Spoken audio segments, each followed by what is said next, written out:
She was homeless on Easter with nowhere to go when a lonely CEO opened his door and uncovered a truth that changed both their lives forever.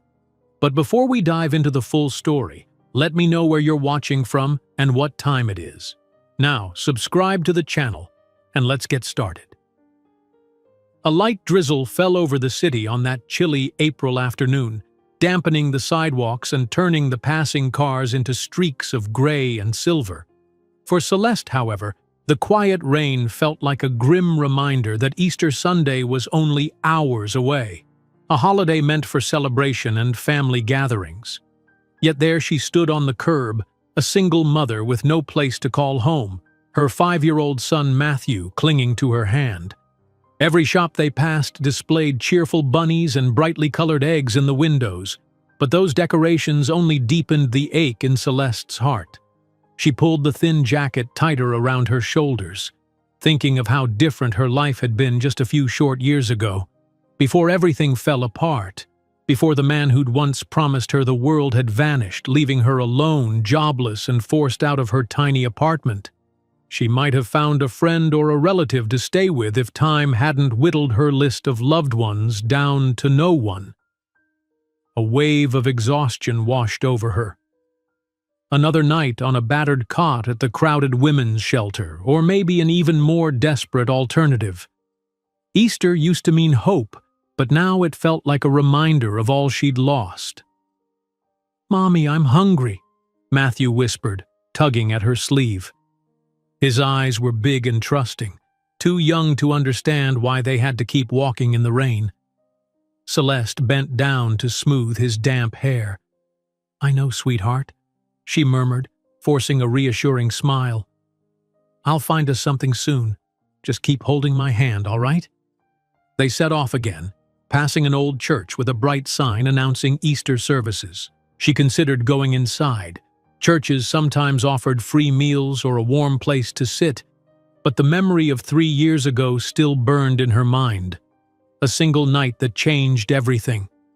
At that very moment, in a towering glass building on the opposite side of the city, an affluent CEO named Adrian Blackwood sat behind his immaculate desk, oblivious to the light rain tapping at the floor-to-ceiling windows. He was reviewing end-of-quarter reports with robotic precision, determined to finish quickly so he could close his office early. Adrian avoided the holidays, especially Easter. They brought him nothing but reminders of loss he preferred to bury under paperwork and profit margins. His assistant, Linda, tentatively approached, placing a manila folder on the desk. "Sir, these are the final tallies you wanted, and I just wanted to confirm that you won't be attending the Easter event tomorrow." Adrian didn't bother to look up from his spreadsheet. "I already declined the invitation," he said curtly. "Send my regrets if necessary." Linda nodded, although the sadness in her eyes didn't escape his notice. Easter was meant to be a time of renewal and second chances, something Adrian had refused to acknowledge for years. When Linda left, he paused his work for a moment, gazing at a faint reflection of himself in the dark window. The man staring back at him looked tired and far older than his 33 years. There was a reason he hated Easter, a reason so painful he'd built high walls around himself to keep everything out, especially his own memories. Meanwhile, the drizzle turned into a steady rain as Celeste and Matthew continued down the empty street. Her feet felt sore, her stomach hollow, but she clung to Matthew's small hand as if it were a lifeline. The women's shelter was another mile away. Could she endure the long walk under the rain? She kept glancing at her son's damp sneakers, worried he'd catch a cold. Each time he looked up at her with those wide, trusting eyes, her heart clenched with guilt. He deserved better. Passing a row of shuttered shops, she spotted a deserted diner with lights still on inside. The neon sign flickered, "Open," in a half-hearted glow. Maybe, just maybe, she could spare enough coins for a bowl of soup. She turned the doorknob, and they stepped into the warmth of stale coffee and frying oil. A lone waitress, busy cleaning up for the night, looked at them with equal parts concern and caution. "Kitchen's about to close," she said, placing a dirty rag on the counter. Celeste swallowed her pride and approached. "I only have a few dollars," she said softly, hoping the waitress might take pity on them. "Could I get any soup you have left over? It's for my son." The woman seemed to take in the boy's soaked hair and Celeste's thin jacket. With a reluctant nod, she disappeared into the kitchen, then returned with a small styrofoam cup of vegetable broth. "That's all we've got, no charge," she murmured, handing it over. "Sit for a while if you need to. Just lock the door behind you when you go." "Thank you," Celeste whispered, relief momentarily warming her tired body. She guided Matthew to a booth in the corner, helping him sip the warm liquid. He finished it so quickly that she cringed, realizing how hungry he truly was. She gave him a wavering smile, wishing she could conjure a proper meal. She leaned back against the worn cushion of the booth, lulled by the dim lights. Watching Matthew's eyelids grow heavy, she recalled the moment she'd discovered she was pregnant. Panic and joy had wrestled in her heart back then, but the father, her fiancé at the time, had walked out of her life, leaving her with nothing but a hospital bill and a ring no longer on her finger. His last words, etched in her memory, still stung whenever she thought about them. Outside, the howling wind and the patter of raindrops reminded her that the shelter would fill up fast on a night like this. She shook Matthew gently when his eyes began to droop, guiding him back to the harsh reality. The waitress approached with a bag containing a few bread rolls. "Here," she said, her tone quiet. "I was going to throw them out anyway. Maybe it'll help." This small kindness brought tears to Celeste's eyes. "I don't know how to thank you. Just take care of yourself. And that boy," the waitress answered, flipping the sign from open to closed. "Safe travels." Celeste and Matthew made their way back onto the street, the bread rolls tucked in her jacket pocket. The bag was warm, and it gave her a sense of comfort. Brief, but needed. She almost didn't notice the headlights approaching until a black sedan skidded to a stop a few feet ahead. For a fleeting second, her heart pounded, thinking it might be trouble. But a man in a chauffeur's uniform lowered the window, his stern face creasing with concern. "You there," he said, voice gruff yet not unkind. "Are you all right? Do you need a ride?" She hesitated, torn between suspicion and desperation. People didn't usually stop at night for a disheveled mother and child. Matthew was trembling beside her, and the thought of walking another mile in the rain made her decision simpler. She nodded slowly, holding her son's hand tighter. If it was a mistake, she'd have to face it. But the weariness in her bones left her no choice. The man helped them into the back seat, and as Celeste's eyes adjusted, she realized how luxurious the interior was. The seats were leather, soft as if brand new. The driver looked in the rearview mirror. "It's not safe out here in this weather. Where should I drop you off?" She swallowed the lump in her throat. "The women's shelter on Pine Street, if that's okay." He nodded and pulled away from the curb. They rode in silence until the lights of the city became a blur. Celeste glanced at Matthew, who gazed out the window in silent wonder. She wondered what the driver must be thinking, picking up a bedraggled woman with a small child on a rainy night. The hush inside the car gave her space to reflect on how drastically life had changed in the last few years. She'd once dreamed of a bright future, only to watch it crumble so completely. When they arrived at the shelter, the driver studied the rundown building from behind the wheel. The faint glow of a flickering sign showed a crowded lobby. He took off his cap, running a hand through his short, silver hair. Then he passed Celeste a card through the open back window. "If things don't work out here, call this number. It's my employer's property management office. Perhaps they can arrange something. We do what we can occasionally." Celeste stared at the card, her heart thudding. The name on it was a corporate entity she recognized from local headlines, Blackwood Group. She'd heard rumors about the founder, a CEO who rarely appeared in public. People said he was wealthy beyond imagination, but also cold and withdrawn. "Thank you," she stammered, unsure how a single mother could ever approach a company of that magnitude. Yet some spark of hope fluttered inside her chest. Maybe there was a chance for a new beginning she hadn't dared to imagine. The sedan pulled away, leaving her and Matthew standing before the shelter's doors. She checked the card again. The swirling letters were elegant, exuding an air of importance. She slipped it into her jacket pocket alongside the bread, the only real possessions she had left. Inside the shelter, cramped bodies and worried faces greeted her. She found a corner space on the floor for Matthew to lie down on a thin mat. She tried to rest next to him, but her mind raced. She thought of the business card, the faint possibility that this reclusive corporate giant could offer even a shred of help. Then she recalled Easter Sunday, just hours away, and how the world outside would celebrate renewal while she hovered on the brink of despair. Drifting to a fitful sleep, she could almost see that magical night 3 years ago, when everything had been different, when she'd felt certain that love could conquer any obstacle. Her memories blurred, replaced by the quiet hum of the city night and Matthew's gentle breathing. Neither of them could guess that across town, behind a fortress of glass and steel, a lonely CEO was sipping black coffee, unaware that his life was about to intertwine with hers once again, this time in a way neither could have foreseen. The dull hum of fluorescent lights buzzed overhead as Celeste awoke in the women's shelter, her back stiff from sleeping on the thin mat. A chorus of quiet murmurs, babies fussing, and tired footsteps filled the cramped room where women and children sought refuge.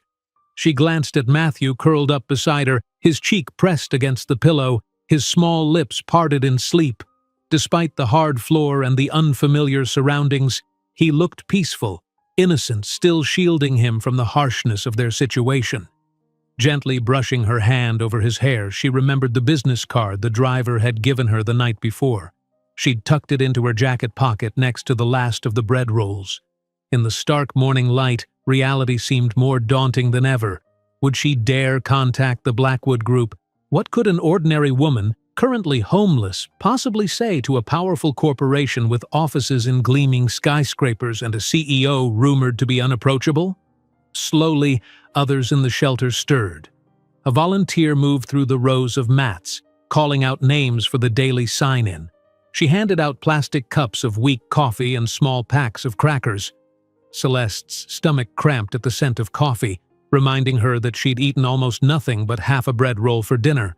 She forced a tight smile as the volunteer offered her a cup, then saved it for when Matthew woke up, figuring the warmth might comfort him more than it would her.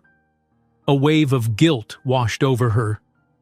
Easter Sunday was just hours away, and all she could think about was how to get through another day. She whispered a silent promise to Matthew that next Easter somehow would be better. At least she prayed it would be. "Mommy?" came Matthew's sleepy voice. He sat up, rubbing his eyes. "Where are we?" "We're in a safe place," she said gently, stroking his hair. "It's just for a little while. We'll figure out what to do next." A half smile flickered across his face, but she could see the question in his eyes. "Why aren't we at home?" She reached into her pocket and pulled out the second bread roll, handing it to him. "Breakfast," she said, trying to sound cheerful. He took it eagerly, then paused mid-bite. "You're not eating?" "I'm fine," she lied, patting her stomach. "I'll eat a bit later." Matthew held the roll out to her, childlike generosity shining on his face. It broke her heart and warmed it at the same time, but she insisted he finish it. Soon he was chewing hungrily while Celeste tried to ignore the twisting in her own belly. By mid-morning, the shelter was buzzing with activity. Some women were packing up to leave for jobs, others gathering children to catch the local bus to church. One of the staff members offered to watch Matthew in a supervised playroom for an hour, which gave Celeste a moment to step outside and think. She stood under the shelter's awning, staring at the folded business card. The name Blackwood Group was embossed in gold, followed by a private phone number. The driver's voice echoed in her head. "We do what we can occasionally." Why would a powerful CEO's organization be interested in helping random strangers off the street? Skepticism tugged at her, but her desperation was stronger. Taking a shaky breath, she stepped away from the main door and dialed the number on her battered phone, half expecting no one to answer. After 3 rings, a calm voice greeted her. "Blackwood Group, good morning?" Celeste's mouth went dry. "Hello, your driver gave me this card. He said maybe I could call for some assistance." She quickly added, "I have a son, we're in a shelter right now." A brief pause on the other end, then the voice softened. "Yes, I've been informed about your situation. May I have your name, please?" She provided it, feeling her heart pound. The assistant, or whoever it was, spoke professionally. "Thank you, Ms. Hart. I'll relay your information to Mr. Blackwood's office. We can't promise anything immediately, but if you can come by our building this afternoon, we can at least discuss possible housing arrangements or short-term relief. Is that feasible?" Celeste blinked in surprise. She hadn't expected them to respond so quickly. I'll find a way. Thank you so much." They set an appointment time, an hour that seemed impossibly soon, and with a polite goodbye, the call ended. Celeste stood there, clutching the phone, a swirl of hope and fear battling inside her. Could it really be this straightforward? Or was she walking into a situation where she'd be brushed aside, told it was all a misunderstanding? Returning inside, she found Matthew coloring with broken crayons on a shared table in the playroom. "Honey," she said quietly, "we're going on a little trip. There's someone who might be able to help us find a place to stay." He looked up, eyes brightening. "A new home?" "I don't know yet," she answered honestly, "but let's see." With that, they gathered what little belongings they had: a faded tote bag containing 2 changes of clothes and an old photo of Celeste's late mother. She thanked the shelter staff for their kindness, promising to call if she needed the mat again that night. An older volunteer patted her shoulder. "I wish you both the best," she said softly. "And may Easter bring you a new beginning." Outside, the sky was still overcast, but the rain had stopped. Celeste and Matthew made their way to the nearest bus stop. She fished out coins, careful not to spend everything she had. Her resources were scant enough. The bus ride felt longer than usual, or perhaps her anxiety stretched each minute. The Blackwood Group's main building was in the heart of downtown, a sleek high-rise of steel and glass that seemed to pierce the low-hanging clouds. They stepped off the bus onto a bustling sidewalk. Executives in tailored suits hurried by, phones pressed to their ears. Tourists snapped photos of the skyscrapers. It all felt surreal to Celeste as she held Matthew's hand, weaving through the crowd until they reached the building's imposing entrance. A uniformed doorman glanced at her and the boy with professional courtesy, then opened the door. Inside, the lobby gleamed. Polished marble floors reflected chandeliers that looked like crystal waterfalls overhead. Massive floor-to-ceiling windows bathed the space in daylight, making everything sparkle. Celeste's steps faltered momentarily, intimidation creeping up her spine, but Matthew squeezed her hand and she forced her legs to move forward, approaching the reception desk. I have an appointment," she managed to say, giving her name to the well-groomed receptionist. The woman scrolled through a digital schedule, then nodded, not betraying an ounce of surprise at Celeste's disheveled appearance. "Ms. Hart, we've been expecting you. Please take the elevator to the top floor. Someone will meet you there." A faint wave of relief washed over Celeste, but it mingled with fresh nerves. She and Matthew walked across the grand lobby to the mirrored elevator doors. The ride up was smooth and silent, each floor number lighting up too quickly. When the elevator dinged at the top floor, the doors slid open to reveal a smaller but equally luxurious reception area. A man in a charcoal gray suit smiled politely from behind a sleek white desk. "Ms. Hart? Right this way, please. Mr. Blackwood's assistant will see you in the conference lounge." She followed him down a hushed hallway lined with abstract art. Matthew clung to her, craning his neck at the tall ceilings. Finally, they reached a glass-walled room overlooking the city skyline. The assistant, a poised woman named Linda, rose from her chair. Her gentle expression put Celeste somewhat at ease. "Welcome," Linda said quietly, gesturing to a small seating area. "Thank you for coming in on such short notice. May I get you anything?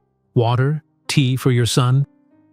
Celeste nodded gratefully, and Linda disappeared momentarily, returning with water for Celeste and a small boxed juice for Matthew. Linda then took a seat, crossing her legs.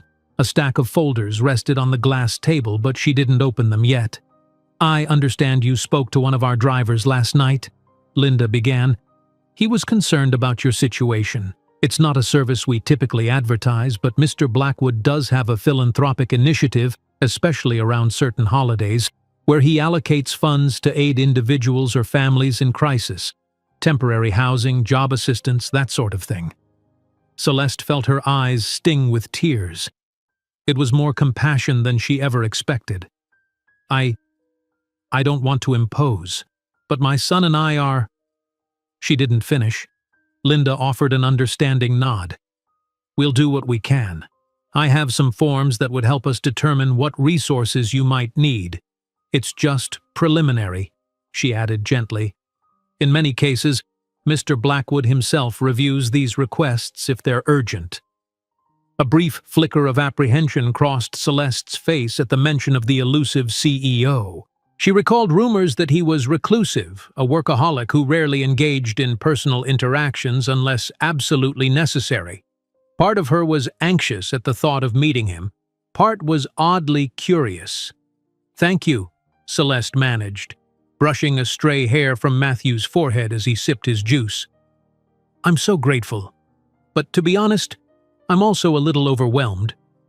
Linda reached for a pen. "I understand.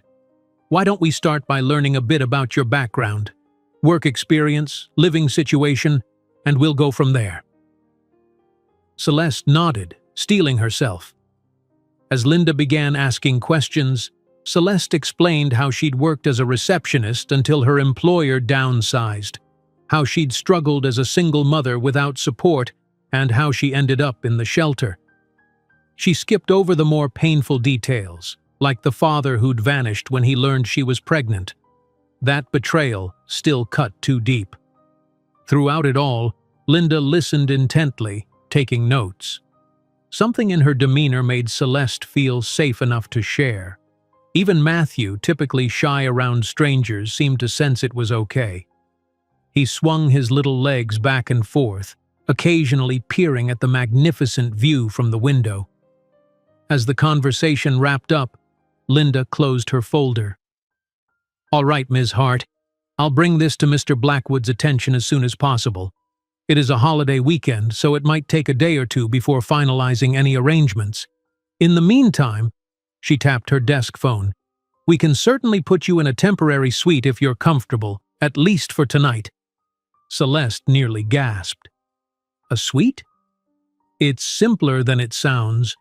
One of our charity partners maintains short-term residences for exactly this reason," Linda clarified. "It's warm and private, at least until your next steps are sorted." Tears of relief blurred Celeste's vision. All she'd wanted was a safer place for Matthew, and now a glimmer of real hope spread through her. "You have no idea how much this means," she said softly. Linda offered a comforting smile. "I do. Believe me, we see many stories like yours. And remember, you aren't alone. We'll do our best for you and your son." Celeste nodded, exhaling the breath she didn't realize she'd been holding. For the first time in a long time, she dared to believe that maybe the future could hold something better. She ran her hand over Matthew's head. He looked up, sensing her shift in mood, and gave her a lopsided grin, something like the flicker of an Easter miracle. Neither of them knew that behind a closed door at the far end of the corridor, Adrian Blackwood stared at a photograph he kept hidden in his desk drawer. A snapshot from 3 years ago when he'd broken every rule he'd set for himself on a single, unforgettable night. Every holiday since, he'd buried himself in work, to forget. But now, an unexpected mother and son duo was about to change everything he thought he knew about second chances. The elevator doors slid open on the 12th floor of a boutique hotel affiliated with the Blackwood Group's philanthropic arm. Celeste stood just inside, clutching her tote bag in one hand and holding Matthew's small hand in the other. A friendly representative from the charity, a woman named Sasha, stepped out first and led them along a wide corridor. Soft lighting and plush carpeting made it feel more like a welcoming home than a hotel hallway. Celeste's heart thumped with cautious excitement. She still couldn't believe that less than 2 hours after meeting Linda, they were already being shown to a temporary suite where they could stay, free of charge, for at least a few days. She kept waiting for the catch, half expecting someone to stop them and say there'd been a mistake. But Sasha just walked confidently ahead, occasionally looking over her shoulder with a reassuring smile. When they reached the end of the hall, Sasha unlocked a door labeled 1208. "Here we are," she said gently. "Let's step inside." Celeste took a breath and followed. The suite was modest but lovely, a small living area with a sofa and television, a kitchenette stocked with basic supplies, and a separate bedroom with 2 twin beds. Everything was clean and bright, the air scented faintly with lavender from a discreet diffuser in the corner. It felt like a sanctuary compared to the shelter's cramped quarters. "This is yours for as long as necessary," Sasha explained, setting down a folder on the small dining table. "We'll check in with you every couple of days. There's a meal voucher system, so you won't have to worry about groceries right away. You can also call the front desk at any time if you need help." Celeste hadn't realized how tense she was until she felt her knees go weak with relief. I don't know what to say," she whispered, tears brimming in her eyes. "Thank you," Sasha smiled warmly. "I'm just the coordinator. The real thanks goes to the organization Mr. Blackwood set up. They take pride in giving families a chance to get on their feet." Across the room, Matthew was already bouncing on one of the twin beds, a smile bright enough to light the entire suite.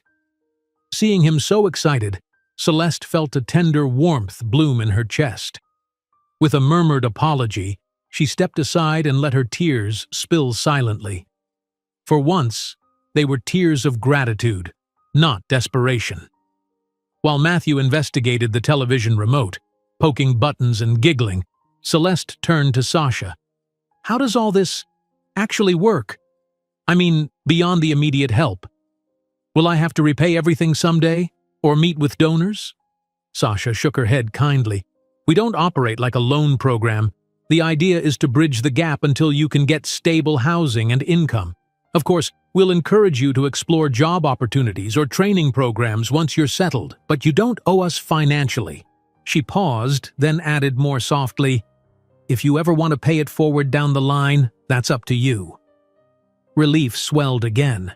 She found it difficult to wrap her mind around such generosity, but she knew better than to question a miracle.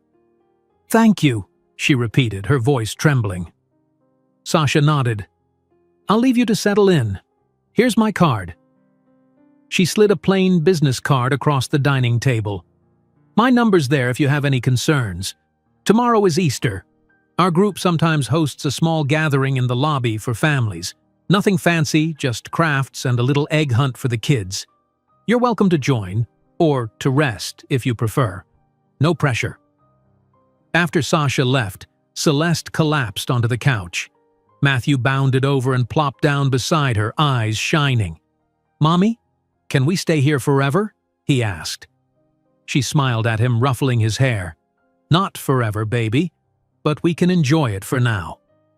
She reached to hug him close, inhaling the scent of his shampoo, still faint from the shelter's communal bathrooms. He giggled at the tight embrace, and Celeste realized just how long it had been since she felt any real sense of security. She mentally replayed the conversation with Linda. How the assistant had said that Mr. Blackwood sometimes took personal interest in urgent cases. Would he actually review her file? Would he even glance at it before approving some standard charity measure? She knew next to nothing about the man. For a split second, a memory of a different man, Not wealthy, not gentle, flashed in her mind. The father of her child, the one who'd vanished 3 years ago. Her heart lurched painfully, as it always did when she thought of him. But she shook the memory aside, focusing on the present. Right now, she and Matthew were safe. The rest of the afternoon passed quickly. She found a few small groceries in the kitchenette, snack bars, instant oatmeal, juice, enough to calm Matthew's rumbling stomach. They both changed out of their damp clothes, and Celeste even managed a brief nap while Matthew watched a cartoon. When evening fell, she looked out the window at the city lights, her thoughts drifting to what might happen next. She knew she couldn't rely on this arrangement forever, but for once, tomorrow didn't feel like a hopeless question mark. Meanwhile, in the Blackwood Group's penthouse office, Adrian Blackwood sat at his desk with a single lamp illuminating neat stacks of paperwork. The rest of the room was awash in shadows, the city skyline behind him an array of glittering windows. He had spent the day trying to distract himself with business expansions and international calls, but his focus kept slipping. Easter was tomorrow, and that nagging emptiness he felt around every holiday had begun to claw at him. He tapped a pen against a thick file he hadn't opened yet. Linda had left it there with a sticky note. Urgent, family request, Ms. Hart. He would typically sign off on philanthropic requests without much detail, trusting the team's judgment. But the note said urgent, and Linda rarely used that label unless it was truly a pressing situation. Exhaling softly, Adrian slid the pen aside and opened the file. Inside, he found a summary of Celeste Hart's circumstances: job loss, eviction, a child named Matthew, reliant on the local shelter. He felt a pang. Linda had attached a photograph, likely taken at the shelter for identification.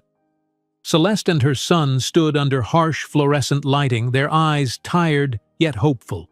Adrian's gaze locked on the woman's face.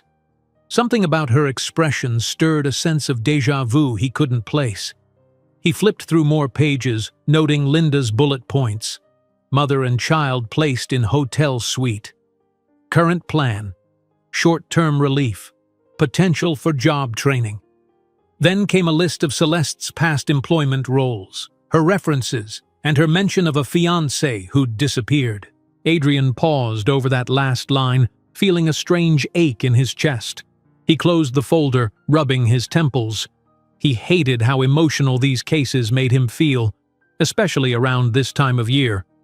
He rose from his desk, stepping over to the wide window that overlooked the city. His reflection merged with the glittering skyline, reminding him how lonely he felt in this glass fortress. For years, he'd kept the world at arm's length, refusing to let anyone break through that barrier. Yet a single line about a child growing up fatherless made a lump form in his throat. Adrian recalled that night, 3 Easters ago, when he'd impulsively driven out of the city on a whim. The memory was hazy, but he remembered meeting someone at a small roadside inn. A fleeting connection, fleeting warmth, followed by regrets he never fully processed. Why was it echoing in his mind right now? He gritted his teeth, trying to push it away. Turning back to his desk, he picked up the file again. He wasn't sure why he felt compelled to read more, but he flipped to the final page. Linda had scrawled a note. They have absolutely no one else. The boy is 5. The mother is resourceful, but she's at her limit. She's not asking for anything beyond a roof for her child. With a slow exhale, he found himself scribbling an authorization for extended aid. A private thought nudged at him to do more than the standard process, offer her a direct job or personal financial support, but he shut the folder quickly, as though it burned his fingertips. He couldn't get personally involved. That was always the rule. "Linda!" he called through the intercom. A moment later, her calm voice responded, "Yes, Mr. Blackwood. Send Ms. Hart's file to our HR liaison for possible job placement, or at least see if we can line something up for her to interview, and ensure the boy has everything he needs in that suite." A pause. "Understood, sir." Anything else? He hesitated. No, that's fine. Thank you. Adrian ended the call, feeling his heart pound. Helping from a distance, that was how he'd always done it. He would not cross that line, especially not around Easter, not when the old ghosts threatened to resurface. Still, that photograph of Celeste remained etched in his mind. The quiet dignity behind her exhausted eyes made him wonder how far she'd go to protect her son. He recognized that same fierce love in her face that he'd once seen in someone else, someone who was long gone. He sank back into his chair, scowling at the city lights. He'd meet with Linda again tomorrow, but for now, he wanted to close his eyes and forget. Easter or not, he intended to bury himself in profit margins and strategic plans, hoping that would keep the memories at bay. But deep down, a tiny voice in his mind whispered that fate had already set a different plan in motion, and it might involve crossing paths with Ms. Hart sooner than he ever anticipated. In the quiet comfort of the suite, Celeste tucked Matthew into one of the twin beds, pulling the covers snug around his shoulders.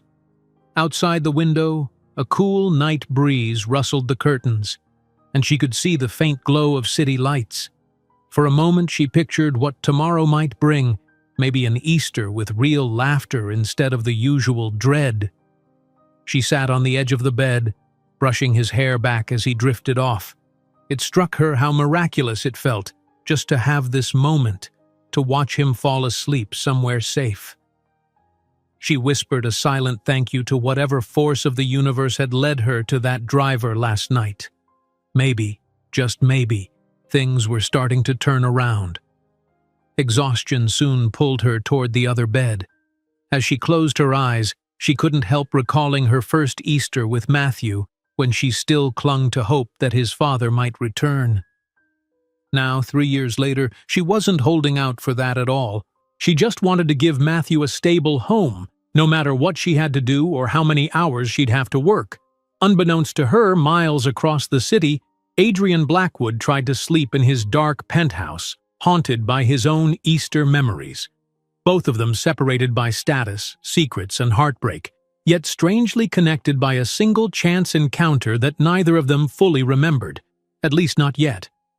Because on Easter Sunday, fate might bring them face to face with a truth long buried, and once uncovered, it would change both their lives forever.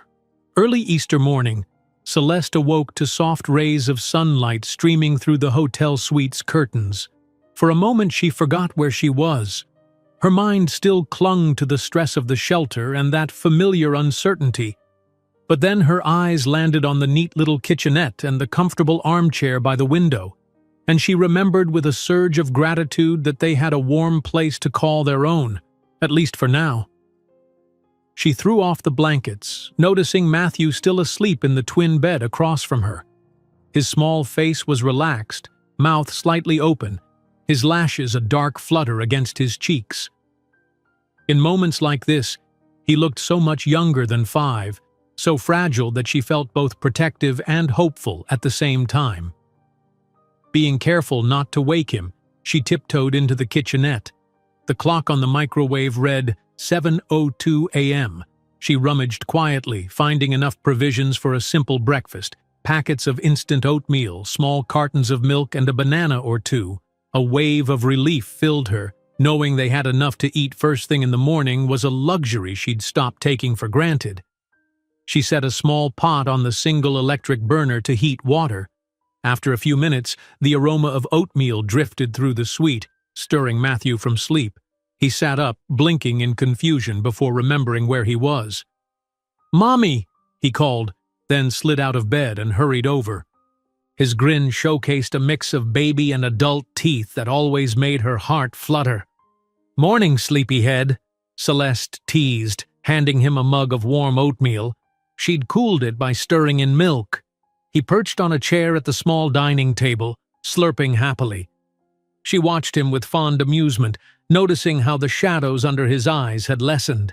Even a single night of proper rest seemed to make a difference.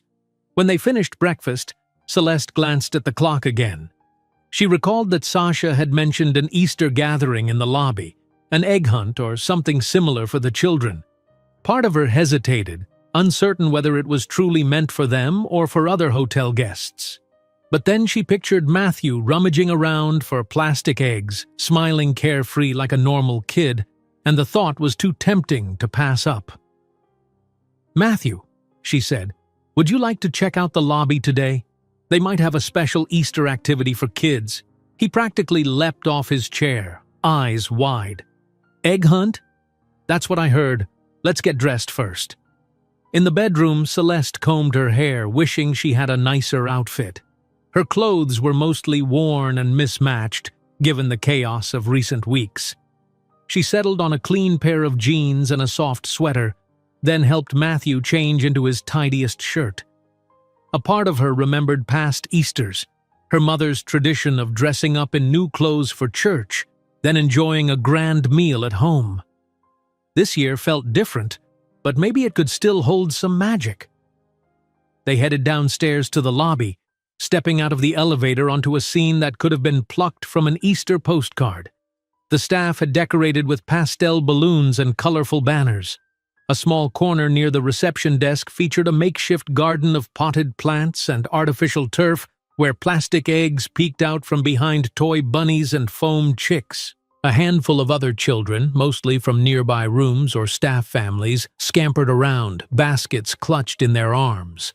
At first, Celeste hung back, feeling shy, but a young woman wearing rabbit ears approached with a friendly wave. "Hi, are you here for the egg hunt? We have extra baskets if you'd like." Matthew gripped Celeste's hand, looking up at her for permission. She nodded, smiling. "Yes, please," she murmured. "We'd love to join." A staff member handed Matthew a bright green basket, which he clutched eagerly. The woman explained the simple rules. Some eggs had candy, others had small toys, and a few contained slips of paper redeemable for a special treat at the cafe.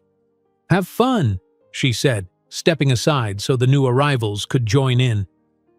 Celeste watched with a warmth in her heart as Matthew dashed off with the other kids, squealing each time he spotted an egg tucked under a chair or behind a potted plant. She stayed close, but not too close, letting him claim a piece of normal childhood. On the other side of the lobby, she noticed a few families in casual clothes, sipping coffee and chatting as their children romped around. She wondered if they too were recipients of the same philanthropic program or simply hotel guests on vacation. Either way, there was a sense of belonging in the air.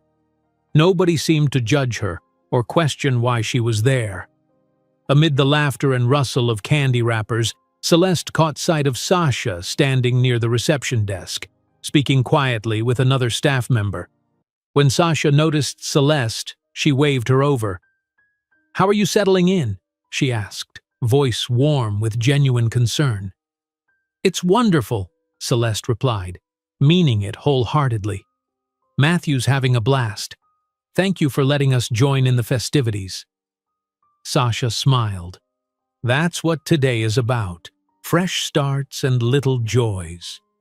She glanced at Matthew, who was proudly showing another child his haul of colorful eggs. "After the hunt, we have a small brunch in the cafe for participants. You're welcome to come along. It's casual. Pancakes, fruit, that sort of thing." Celeste's stomach fluttered. "A proper meal?" "Thank you." "That would be lovely," she said softly. She hadn't realized how symbolic this day might become, a day of hope after so much hardship. Just then, a hush swept through the lobby. People's eyes shifted toward the tall glass doors at the entrance, as if drawn by a gravitational pull.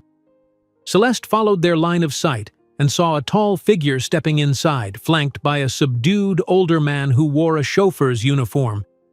The new arrival cut an imposing silhouette, impeccably tailored suit, dark hair neatly combed, posture that spoke of money and authority.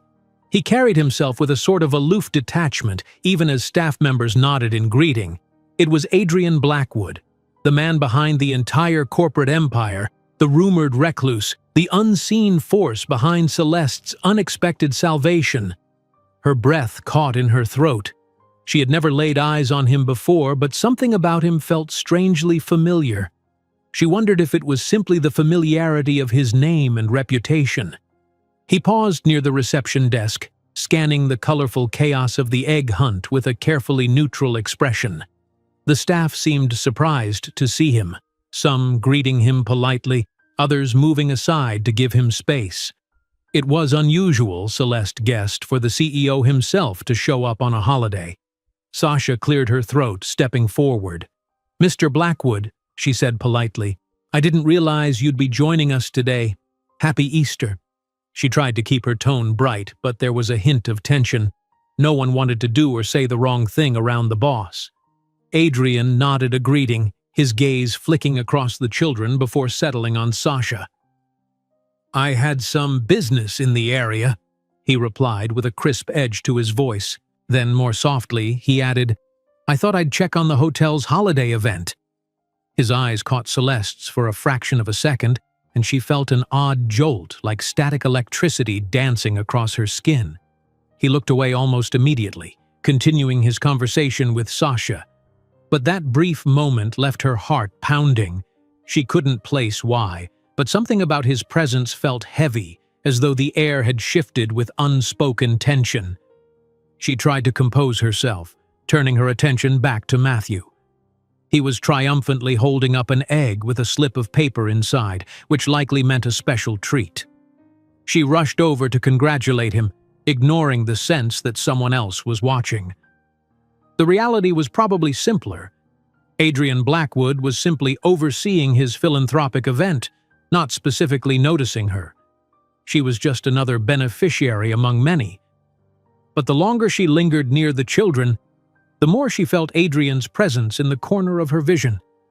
He wandered around the lobby, politely acknowledging staff, occasionally bending down to speak briefly to a child who ran up to show him a candy-filled egg.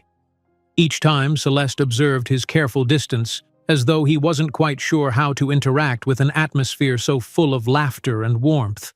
She noted the slight hesitation in his posture, the fleeting vulnerability in his eyes. It was as if he wore an invisible shield. At one point, she caught Sasha pointing discreetly in Celeste's direction, and Adrian gave a minuscule nod. Her stomach twisted.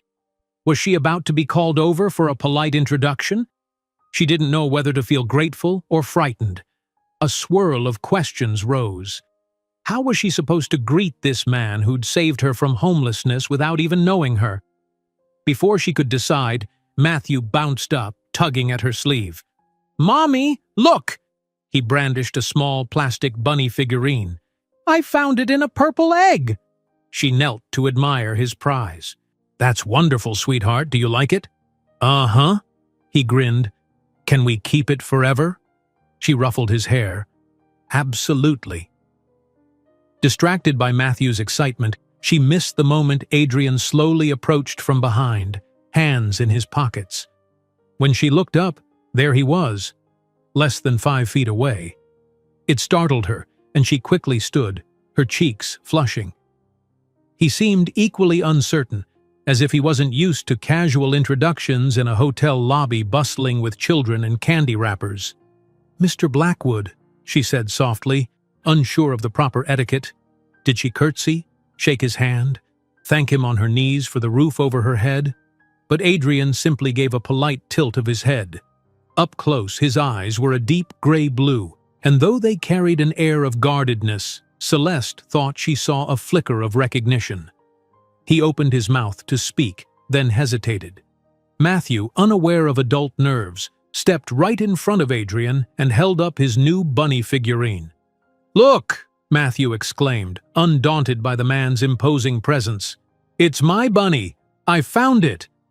Adrian blinked, seemingly caught off guard by the child's straightforward excitement. Slowly, his lips curved into what might have been the hint of a smile. "That's great," he said quietly, his voice less icy than before. He crouched slightly to meet Matthew's eye level. "You have a good collection of eggs in your basket." Matthew nodded with zeal, rattling the eggs. Celeste stood there, her heart hammering, not sure what to do next. She could feel the tension in the air, both from her own anxiety and from something unspoken in Adrian's demeanor. "It's nice to finally meet you, Ms. Hart," Adrian said, straightening up again. "Linda informed me you'd be staying in one of our suites." His tone was businesslike yet not harsh. "Yes," she said, her voice trembling just a bit. "Thank you so much. You've given us a chance to get back on our feet." She paused, swallowing the lump of emotion. "I can't thank you enough." He nodded, his gaze flicking between her face and Matthew's. "I'm glad you and your son are settling in."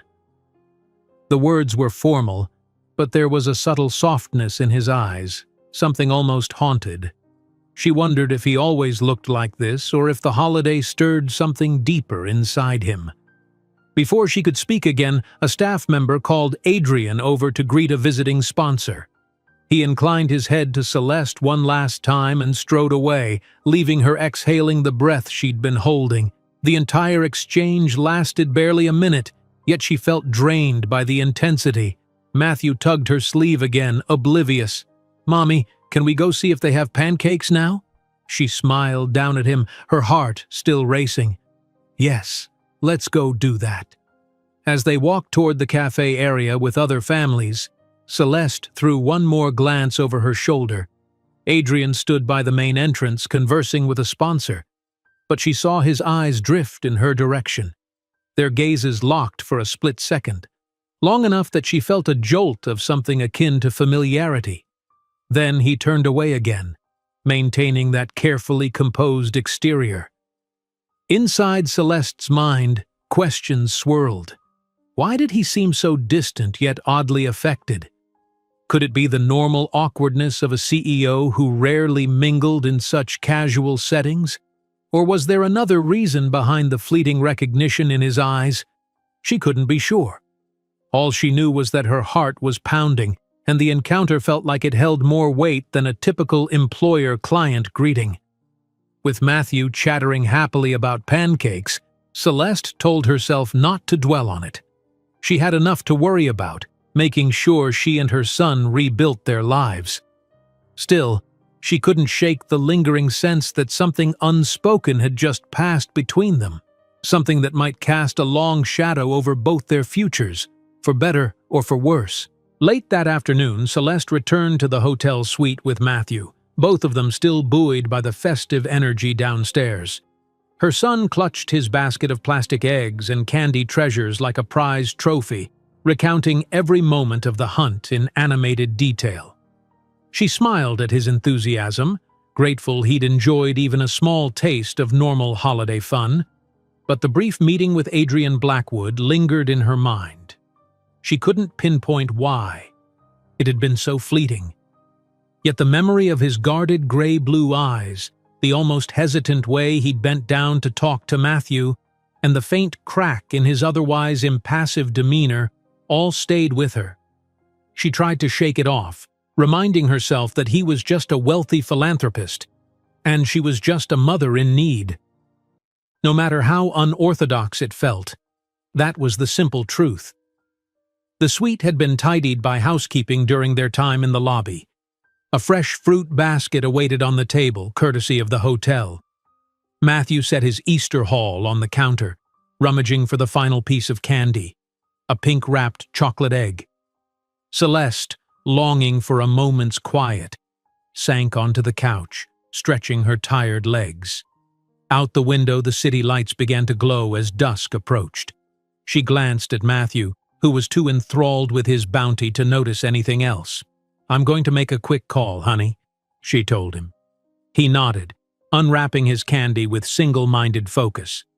She picked up the hotel phone. The thought of calling anyone from her past felt nerve-wracking, but she'd promised the shelter staff she would check in. Plus, there was a friend from her old job, Tanya, who had called several times, concerned about her disappearance. Maybe it was time to let someone know she was safe. She dialed Tanya's number from memory. It rang just once before Tanya's energetic voice answered. "Hello?" "Hey, Tanya," Celeste said quietly, her heart tightening. "It's me, Celeste." A pause, then an exhalation of relief. "Girl, Where have you been? I've been so worried." Celeste closed her eyes, guilt flooding her. "I'm sorry I disappeared. Everything fell apart so fast. I lost the apartment, ended up at the shelter. I didn't want to burden anyone." "Celeste, you could never burden me," Tanya chastised gently. "I was your cube mate for 2 years. We practically survived that last round of layoffs together. You should have told me." Emotions burned behind Celeste's eyes. "I know, it's just pride, fear, you name it." Tanya sighed. "Are you at least okay now?" Celeste nodded, even though Tanya couldn't see her. "Yes, I'm in a temporary place. Actually, I got lucky. A big charity run by the Blackwood Group set me and my son up for a while." "That's good news," Tanya said, her tone brightening. "And the job front?" "Not yet," Celeste admitted. "They mentioned some training or placement options, so I'm hoping to hear more next week. I still have your old references, so maybe I'll line up interviews soon." Tanya's supportive warmth came through the line. "Anything you need, I'm here. And I mean it. You have my number, right?" Celeste's eyes teared up again. She swallowed and answered, "I do. And thank you." They spent a few more minutes catching up, mostly Celeste listening to office gossip about who got promoted, who left. Tanya insisted that once Celeste was more settled, they should get together in person. When Celeste finally hung up, she felt lighter. She had at least one friend still rooting for her. The world might not be entirely against her, after all. She turned back to Matthew, who had managed to open several more pieces of candy and was busily arranging them on the coffee table in a colorful row. "Look, Mom," he said proudly, "I'm sorting them by color." She laughed softly, coming over to admire his system. "That's great, kiddo. Just remember, no more candy until dinner." He nodded, though he seemed more interested in the chocolate than any real meal. A knock at the door startled them. Celeste rose, instinctively protective. When she peered through the peephole, she recognized the woman outside as Linda, the same assistant from the Blackwood Group who'd initially interviewed her. Celeste opened the door, managing a polite smile. "Linda, hi." "Hello," Linda greeted, stepping inside with a gentle smile. She carried a slim folder and glanced affectionately at Matthew. "I hope I'm not interrupting. I just wanted to drop by and discuss a few updates." Celeste invited her to sit at the small dining table. Linda opened the folder, revealing a few typed documents and a brochure. "First, I want you to know Mr. Blackwood personally approved an extended stay here until you can secure permanent housing. That's indefinite for now, but typically we aim for a 3 to 6 month transition." 3 to 6 months? Celeste's eyes widened. She hadn't expected that generous a time frame. "Wow," Linda nodded. "We believe in stability before job placement, so you're not rushed out after just a few weeks. And speaking of job placement," she slid the brochure over. "This is from our HR department. They have a list of partner companies and training programs. We can set up interviews next week if you feel ready." Celeste skimmed the brochure, her heart fluttering at the possibilities. Customer service, administrative work, even a chance at a small business grant someday. "I'm definitely interested," she said, her voice thick with gratitude. "The sooner I can earn money, the better." Linda's kind eyes crinkled at the corners. "Excellent. I'll book you in for a preliminary meeting on Monday. Our career counselor, April, can go over your resume and see where you might fit." She jotted a note. "Also, if you prefer, child care assistance can be arranged for Matthew during your interviews." Celeste felt close to tears again. "Thank you. I can't believe how thorough this is. You're all doing so much for us." "It's what the program was designed for," Linda reassured, then gently added, "Mr. Blackwood has always been adamant about not just handing out funds, but providing a pathway for people to rebuild." The mention of Adrian Blackwood sparked that memory from the lobby again. His gray-blue stare, the flicker of recognition she couldn't explain. She wondered if Linda knew him on a more personal level or if she, too, kept that professional distance. He seems Very dedicated, Celeste ventured carefully. A hint of warmth touched Linda's smile. He is, in his own way. Most people don't see it, because he's usually buried in work and avoids public events. But he cares. She cleared her throat, clearly not wanting to dwell too long on the CEO's personal traits. Anyway, that's all for now. I'll let you get back to your evening with Matthew. Celeste offered to walk Linda to the door. On the way, Linda paused, eyes flicking to the candy spread on the coffee table. She flashed a teasing grin at Matthew. Got enough sugar there, young man? Matthew giggled. I'm saving it for later. Linda waved goodbye, leaving Celeste with a fresh stack of documents and a renewed sense of hope. After the door clicked shut, mother and son collapsed on the couch, letting the relief settle in. At that same hour, Adrian Blackwood stood on the rooftop terrace of his corporate headquarters, gazing at the setting sun. The vast city stretched before him, a tapestry of lights flickering on as dusk approached. With the Easter celebrations winding down, he'd found himself alone, the emptiness of the moment pressing on his chest. He'd slipped out of the hotel after exchanging only a few polite words with the sponsors, unsettled by the surge of emotions he couldn't quite identify. The image of Celeste and her son, Matthew, lingered like an echo in his mind. There was something about the boy's wide-eyed innocence, something that tugged at Adrian's heart in ways he wasn't prepared to handle. Over the years, Adrian had perfected the art of compartmentalizing his life. Business in one sealed box, personal matters in another. But tonight, those boxes threatened to spill their contents. An old memory nudged at him, one he'd tried to bury. A single night, 3 years ago, when he'd broken his own rules and found himself entangled with a stranger at a small inn. He'd never even seen her face clearly afterward, nor learned her name. He'd left in the early morning with only a note of apology, yet the bittersweet recollection haunted him every Easter, and somehow, seeing Celeste felt like tapping into that same painful place. Could she remind him of that stranger? Or was it mere coincidence that his mind was drawing parallels? His jaw tightened as he wrestled with the idea that fate might be playing a twisted trick on him. I'm overthinking, he told the wind, his voice lost to the rooftop's quiet. Drawing a deep breath, he tried to refocus. There was no point dwelling on a long-past mistake. He had authorized aid for Celeste Hart. His philanthropic duty was fulfilled. She would rebuild her life, and he would remain behind the scenes. That's how it was supposed to be. Yet somewhere beneath his cool resolve, a nagging voice asked, what if the past wasn't so distant?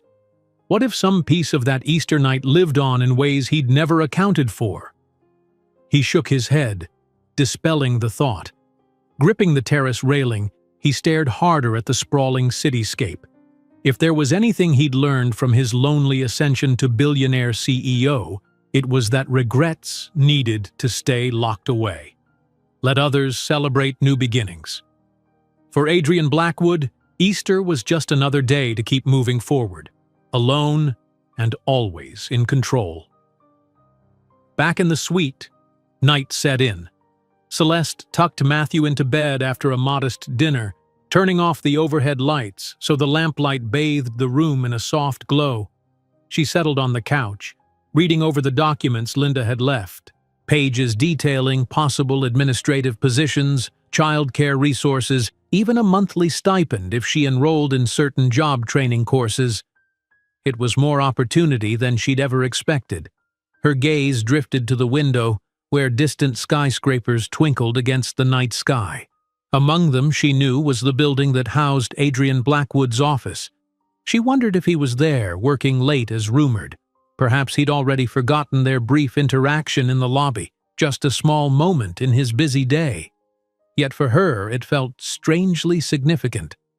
A flicker of anxiety tugged at her. She recalled that instant when they locked eyes. She couldn't name the emotion in his gaze.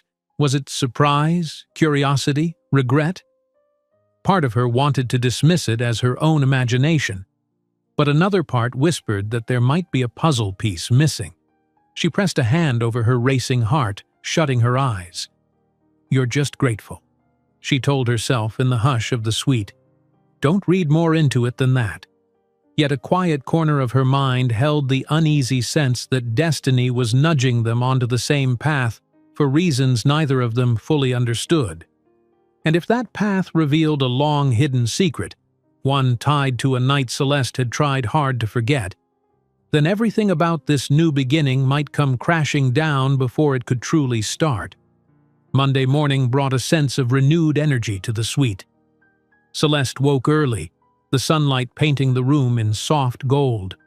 For a moment she lay in bed and listened to Matthew's gentle breathing from the other side of the room. A flutter of optimism warmed her. She had a plan today, a clear next step.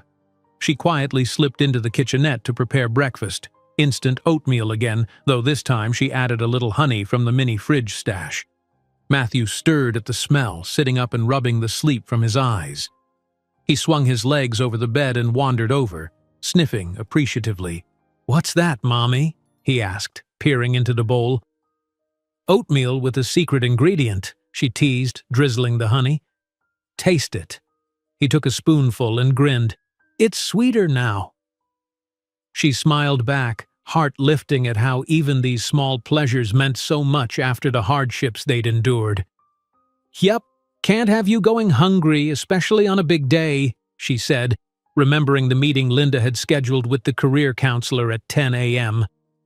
While Matthew ate, Celeste selected her outfit carefully. She only had a few pieces of professional clothing that had survived her eviction, but she'd pressed them the night before. A simple blouse and a knee-length black skirt would have to do. She brushed her hair into a neat ponytail, then helped Matthew change into jeans and a clean t-shirt. By 9:30 she was ready, a bundle of nerves and cautious hope. She'd arranged for hotel childcare, a courtesy offered by the philanthropic program so Matthew could stay safely occupied while she spoke with the counselor. Holding his hand, she took the elevator down to the second-floor childcare room. It was brightly decorated, with toys scattered across colorful rugs. The attendant was a warm-faced woman who greeted Matthew cheerfully, ushering him toward a small play kitchen that immediately caught his eye. "You'll be okay here, baby?" Celeste asked, crouching beside him. He nodded, already captivated by plastic pots and pans. "Yes, Mommy." She brushed a kiss over his forehead, a familiar twist of anxiety tugging at her heart. But she reminded herself he was safe now. This wasn't some anonymous overcrowded shelter. This was a reputable program meant to help families like theirs. It was time for her to take a step forward. The HR liaison's office was on the 17th floor. When Celeste arrived, she found a quiet waiting area with plush chairs and a glass window overlooking the city. A young receptionist wearing a headset offered her a seat and some water. Celeste sipped nervously, scanning the posters on the walls that advertised various job training opportunities. At exactly 10 a.m., a slender woman with short curly hair emerged from a side door, beaming. "Ms. Hart, I'm April, the career counselor. Please come in." Celeste stood, heart fluttering. She followed April into a modern office filled with motivational quotes and a large whiteboard listing job leads. April gestured to a comfortable chair and took a seat behind a rounded desk. "I've looked over the notes from Linda and your previous employment info," April began, tapping a tablet. "You have experience in reception, some office administration, plus you mentioned you used to do light bookkeeping tasks." Celeste nodded. "At my last job, I sometimes helped with invoices and scheduling. Nothing too advanced, though."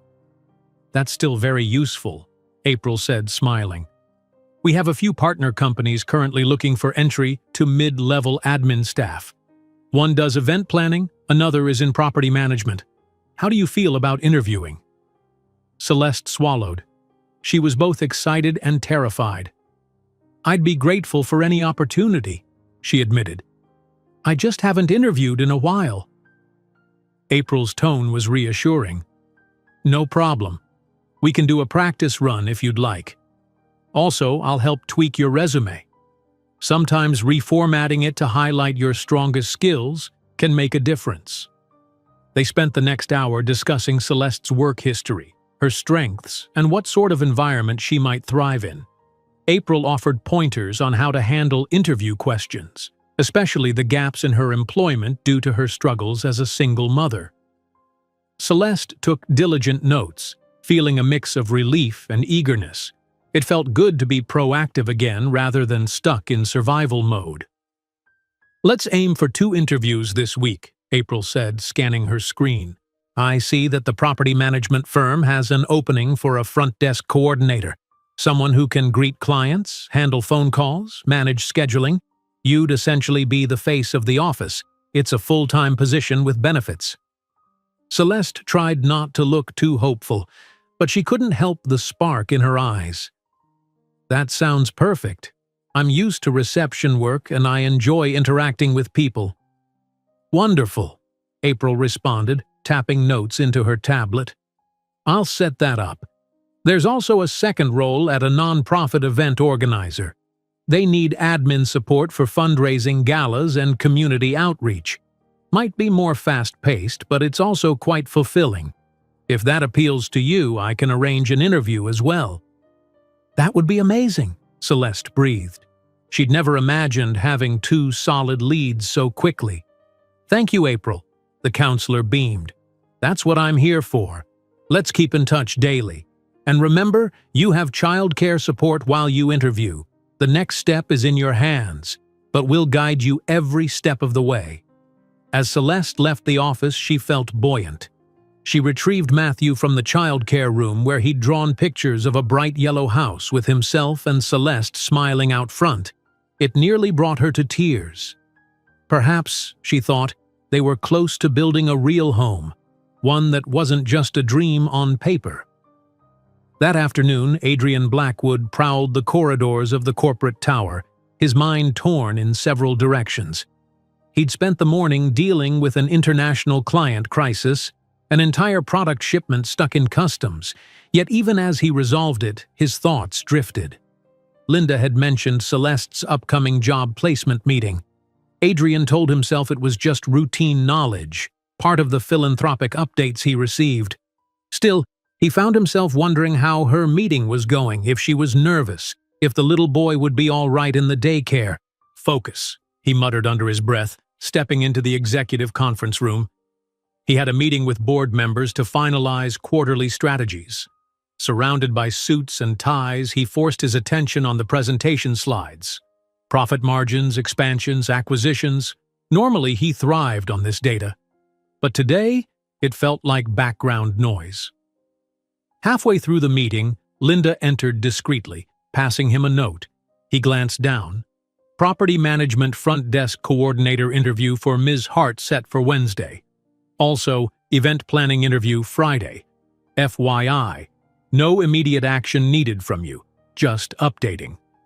He nodded almost imperceptibly, folding the note. Out of the corner of his eye, he saw a board member raise an eyebrow, probably wondering what was so important. Adrian plastered on his usual neutral mask and turned back to the discussion about the upcoming financial report, but a small part of him felt relief that Celeste was making progress. As the meeting wore on, he tried not to think about why he cared so much. When it finally ended, he lingered in the empty conference room, gazing at the city through the windows. The swirl of emotions he'd managed to suppress threatened to surface again. He recalled how Celeste had looked in the lobby, guarded, grateful, and vulnerable. And that child, Matthew. The memory of the boy's bright eyes stirred a pang he couldn't fully name.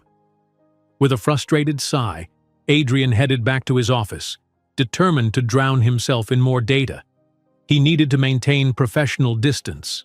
That was the rule, always. Day by day, the plan unfolded smoothly for Celeste. She spent Tuesday refining her resume with April's help and practicing interview answers. Matthew remained thrilled by the childcare room, making new friends with other kids in similar circumstances. Each night, Celeste would tuck him in and then sit on the couch, reviewing her notes, her heart hammering with both excitement and fear. Come Wednesday, she dressed in her best attire again, still the same blouse and skirt, carefully laundered. The hotel arranged a driver to take her across town to the property management office, which happened to be a subsidiary of the Blackwood Group. The irony wasn't lost on her. She might soon work in a building owned by the man who'd unknowingly given her this lifeline. She arrived 15 minutes early, as instructed by April, and was greeted by a smiling receptionist. The waiting area overlooked a sleek, modern lobby, employees bustling in and out with files and coffee cups. Celeste clutched her folder of documents, exhaling slowly to calm her nerves. The interviewer, a woman named Carmen, guided Celeste into a private office. "So, Ms. Hart," Carmen began, scanning Celeste's resume, "tell me about your experience with scheduling and multi-line phone systems." Relief flooded Celeste. This was familiar territory. She explained her past roles and how she'd handled phone calls, greeted clients, managed data entry. She mentioned her brief foray into bookkeeping. Carmen nodded along, occasionally jotting notes. "Why are you interested in our property management firm?" the interviewer asked. Celeste had practiced this answer. "I enjoy working in an environment where I can be the first point of contact, ensuring clients or tenants have a welcoming experience. I also like that property management involves both administrative organization and interpersonal connection. It's something I think I'd excel at." Carmen smiled, seeming satisfied. "We do value that personal touch with tenants and owners. Plus, you'd help coordinate the schedules of our maintenance teams and property viewings, so organization is key. I see that you've had a gap in employment. Do you mind elaborating?" Celeste steeled herself. She'd known this question would come. "I faced some personal challenges as a single mother, housing instability mainly, but I'm now in a stable transitional program and fully prepared to commit to a long-term role. In fact, I'm eager to prove myself." There it was, laid out plainly. She saw Carmen weigh her words. But thanks to April's coaching, Celeste spoke with confidence rather than desperation. The interviewer nodded sympathetically. "We've had employees before who navigated tough times and came out stronger. I admire your determination." They spent another 15 minutes discussing job responsibilities and company culture. When it ended, Carmen stood, extending her hand. "We have more candidates to see, but I'll be honest. We prioritize reliability, and you've shown a strong sense of responsibility. I'll pass my recommendations up the chain, and you should hear from us soon." Celeste thanked her, shaking hands with polite enthusiasm. "I really appreciate your time." Stepping out into the hallway, she felt a surge of triumph. Even if she didn't land the job, she'd made it through an interview without her nerves derailing everything. That evening, back at the suite, she recounted the experience to Matthew as they shared dinner, just some simple pasta she'd cooked in the kitchenette. He seemed far more interested in whether the property management office had a candy bowl in the lobby. She laughed, ruffling his hair. "That's the least of my concerns, my sweet tooth monster." After she tucked him into bed, she called Tanya to update her. Tanya cheered so loudly that Celeste had to hold the phone away from her ear. "I'm so proud of you! Getting back in the game!" "Thanks, but I don't want to jinx it," Celeste said modestly, though a secret smile curved her lips. "I've got another interview in 2 days with an event planning group. Fingers crossed." They talked until Celeste's eyelids grew heavy. She ended the call, leaning against the pillows on the couch. In the quiet dimness, her thoughts drifted once more to Adrian Blackwood. She wondered if he even knew about her interview with one of his subsidiary firms, or if he was too high up to see such details. A small part of her ached with gratitude, but also with unspoken curiosity. Who was he really behind that guarded exterior? In his penthouse office, Adrian had just finished a late conference call with investors. He shut his laptop and stared into space, letting the hush of the room envelop him. He thought of Celeste on her interview day, hoping she did well. He almost felt an urge to call Linda for an update, but he stopped himself. It wasn't his place. Pressing his thumb against a faded photograph that lay hidden in his desk, one he'd kept for 3 years, even though it never showed anyone's face clearly, He exhaled. A swirl of memory threatened to overpower him. A fleeting night, a woman's gentle laughter, a promise that Easter would bring them both good luck. Then, in the cold light of dawn, he'd departed without a trace. He could hardly recall her features. Everything was blurred by time and guilt. Yet the heartache lingered, and something about Celeste's presence reignited that ache in a way he couldn't ignore. Was it mere coincidence, or a sign that the past was catching up to him? Scowling, he locked the photo away again, determined to sleep. But as he switched off the lights, he felt a prickling sense of inevitability, like a puzzle piece was sliding into place, even if he refused to see the bigger picture. For now, he would keep his distance. Fate, however, seemed determined to reveal the truth in its own relentless way. Celeste awoke Thursday morning to a gentle knock on the suite door. She rubbed her eyes, carefully extricating herself from the blankets without waking Matthew, who was still curled up like a kitten in his bed.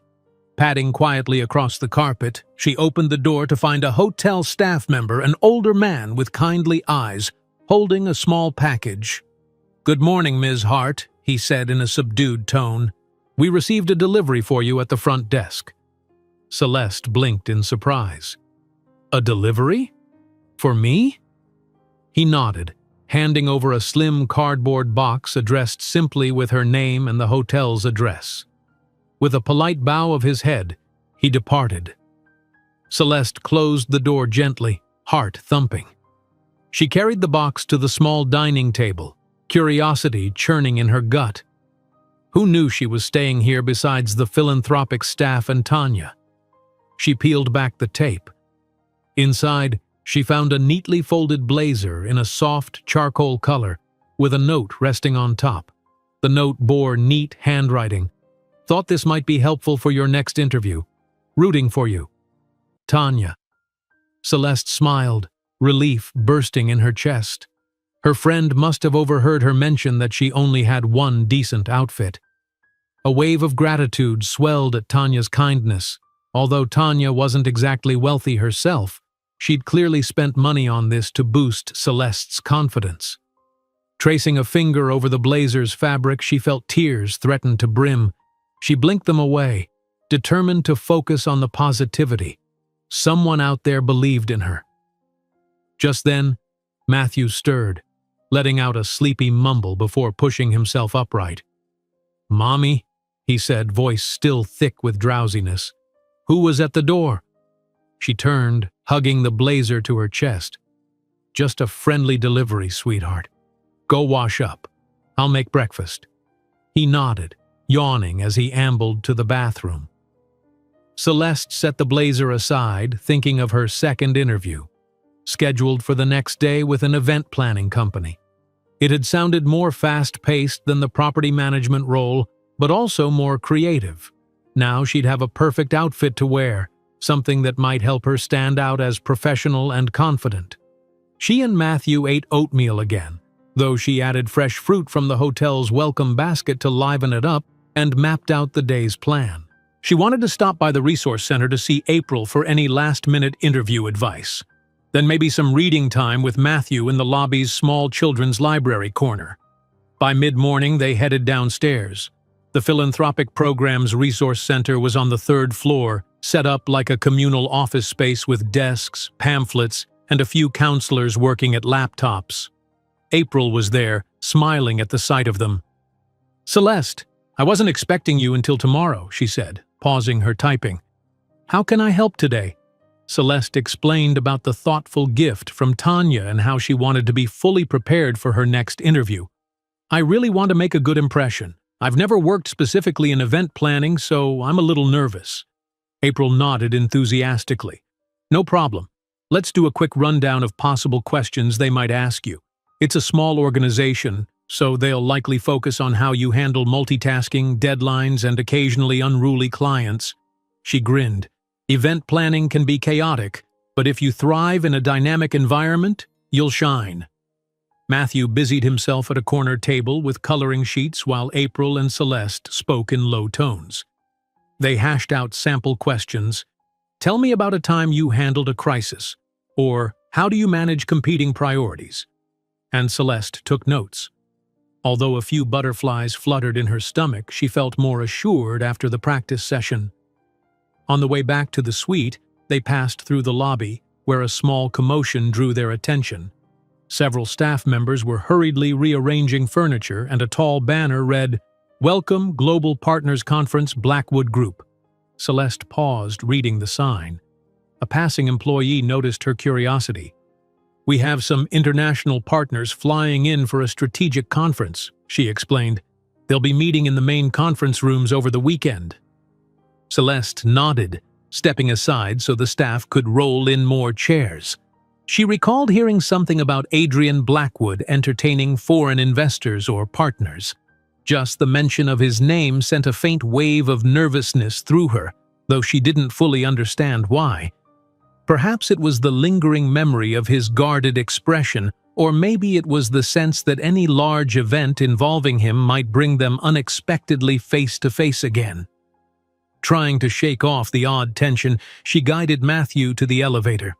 The rest of the day passed in a comfortable routine: lunch in the cafe, a few hours of quiet play in the children's area, and then dinner upstairs where she heated canned soup and bread.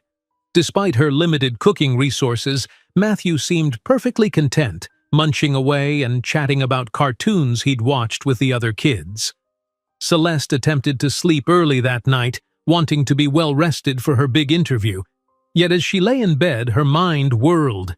She thought of how drastically her life had changed in just over a week, from sleeping in a crowded shelter to living in a safe suite with daily support. If she secured a stable job, she could save money and eventually move into her own apartment. Perhaps she could enroll Matthew in a good school next fall. Maybe life was finally offering them a fair shot.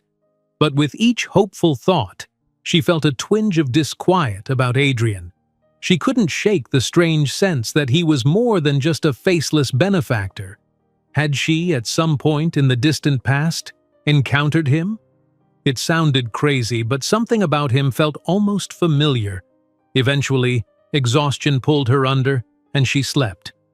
Friday dawned bright and mild. Celeste dressed carefully, sliding on the new blazer over a simple blouse.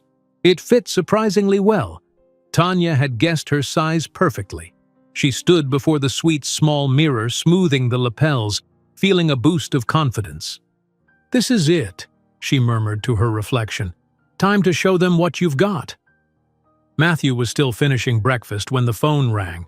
She picked up to hear April's cheerful voice. "Good morning, Celeste. Just confirming your interview at 11 a.m. with the event planning group. Are you all set?" "As ready as I'll ever be," Celeste replied, cradling the receiver against her ear. "Is there a driver arranged again?" "Yes, indeed. They'll pick you up in the lobby at 10:15. Good luck. Remember, you've got this." After hanging up, Celeste encouraged Matthew to gather toys to take to childcare. He'd be spending a few hours there again. He didn't complain, bouncing around excitedly because he'd made a new friend named Lucas the day before. Celeste knelt to zip up his little backpack. "Behave, okay? And no fighting over crayons." He nodded solemnly, then broke into a grin. "I like crayons." She ruffled his hair, heart pounding from more than just interview jitters. She was also filled with gratitude that her son was safe, happy, and looking forward to each day. A week ago, all of this seemed impossible. At 10 sharp, they descended to the lobby. She kissed Matthew goodbye at the childcare center, then moved to the main doors to await the driver. Hotel staff buzzed about, prepping for the upcoming conference. She caught snippets of conversation. "Mr. Blackwood wants the welcome dinner finalized. The foreign delegates arrive tonight," and so on. The swirl of official business made her self-conscious. A mere occupant in the philanthropic suite, but she reminded herself she had a mission of her own: get the job and secure her future. When the driver arrived, she settled in the back seat of a modest black sedan. The ride through the city gave her time to mentally rehearse her answers once more. She stared out the window at the passing skyscrapers, her mind floating to Adrian again. The feeling that their paths might cross soon nagged at her, though she had no concrete reason to believe so. She shook her head, pushing that distraction aside. Focus on the interview. The event planning office was housed in a charming renovated loft downtown, brick walls and tall windows giving it a creative flair. She thanked the driver, stepping onto a cobblestone sidewalk with her folder clutched tight. Heart drumming, she entered the lobby. A cheerful sign on the door read, "Blissful Horizons Events." Inside, a cluster of desks and trendy furniture formed an open workspace. A young man with stylish glasses introduced himself as Marcus, the office manager. "You must be Ms. Hart," he said warmly. "We're excited to have you here. Let me show you around before your interview." He led her through a brief tour. The space buzzed with people chatting about upcoming galas, charity functions, and corporate lunches. Posters of past events lined the walls, happy couples at weddings, guests mingling at business mixers, elaborate floral arrangements. Celeste felt a rush of excitement.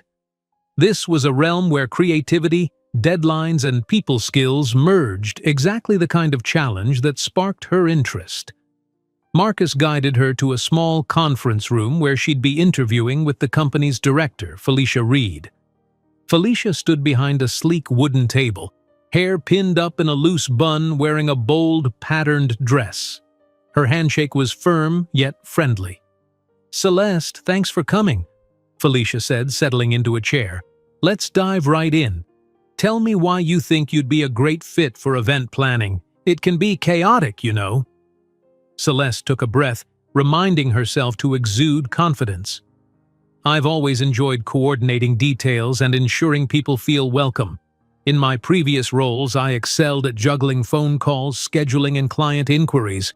I like the challenge of keeping multiple tasks moving smoothly." Felicia nodded. "We handle everything from high-end weddings to large-scale corporate gatherings. The job can mean late nights, last-minute changes, and a lot of improvisation." She raised an eyebrow, a hint of amusement in her expression. "Does that scare you?" A flicker of anxiety rose, but Celeste had prepared. "Not at all.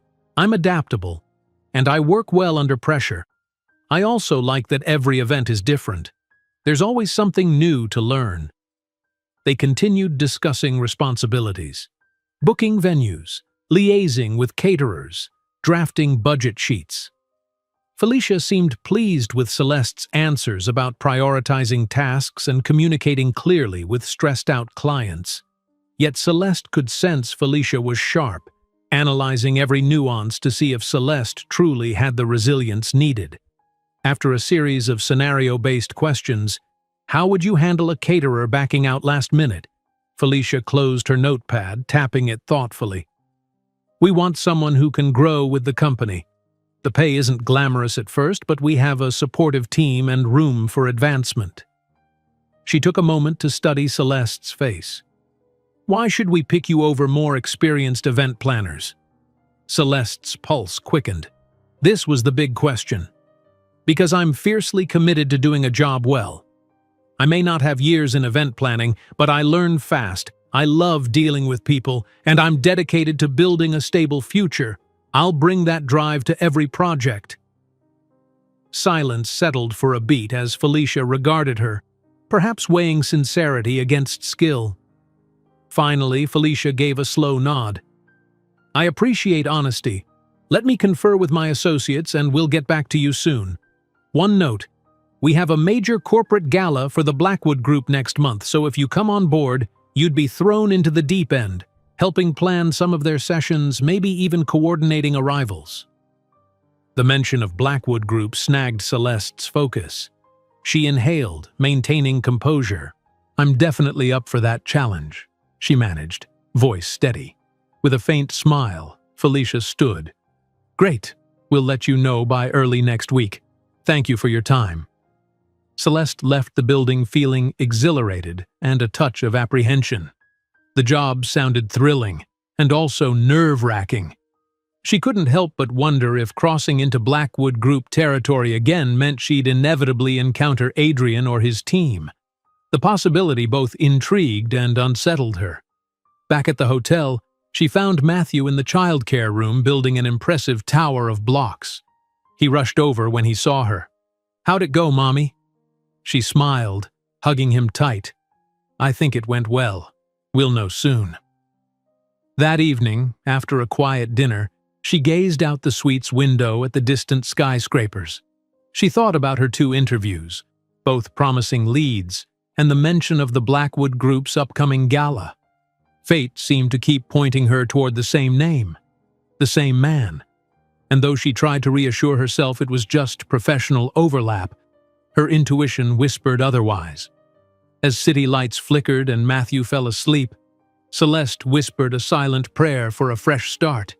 Yet she couldn't ignore the undercurrent of mystery tied to Adrian Blackwood. It felt as though every step she took, every opportunity that arose, circled back to him. And she couldn't help but wonder if, when all was revealed, it would catapult her life forward, or throw everything into chaos once more. A soft drizzle tapped at the suite's window the following Saturday morning, painting the city in streaks of gray. Celeste woke early, a pit of nervous excitement in her stomach. She still hadn't heard back from either interview, and the anticipation gnawed at her. Typically, employers might take a week or more to decide, but her situation felt more urgent. She needed real income soon. She rose carefully from the couch, where she'd slept again, to give Matthew the full comfort of the bed. The suite had 2 beds, but he always wanted her nearby, so she often ended up on the couch. Stretching her arms above her head, she glanced over at him, bundled up under the blankets, snoring softly. A wave of affection wrapped around her heart. Whatever happened with those interviews, she reminded herself, Matthew was safe. That was what truly mattered. With the morning free, she decided to use the hotel's laundry facilities, hoping to wash their limited wardrobe. She wrote a small note for Matthew, just in case he woke before she returned, and quietly slipped out into the hallway, carrying a mesh bag of clothes. The corridor was serene, bathed in the hush of early hours. She hadn't gone far when she noticed an unusual bustle in the lobby below. Through the glass balustrade, she spotted several well-dressed individuals milling about, speaking in low tones.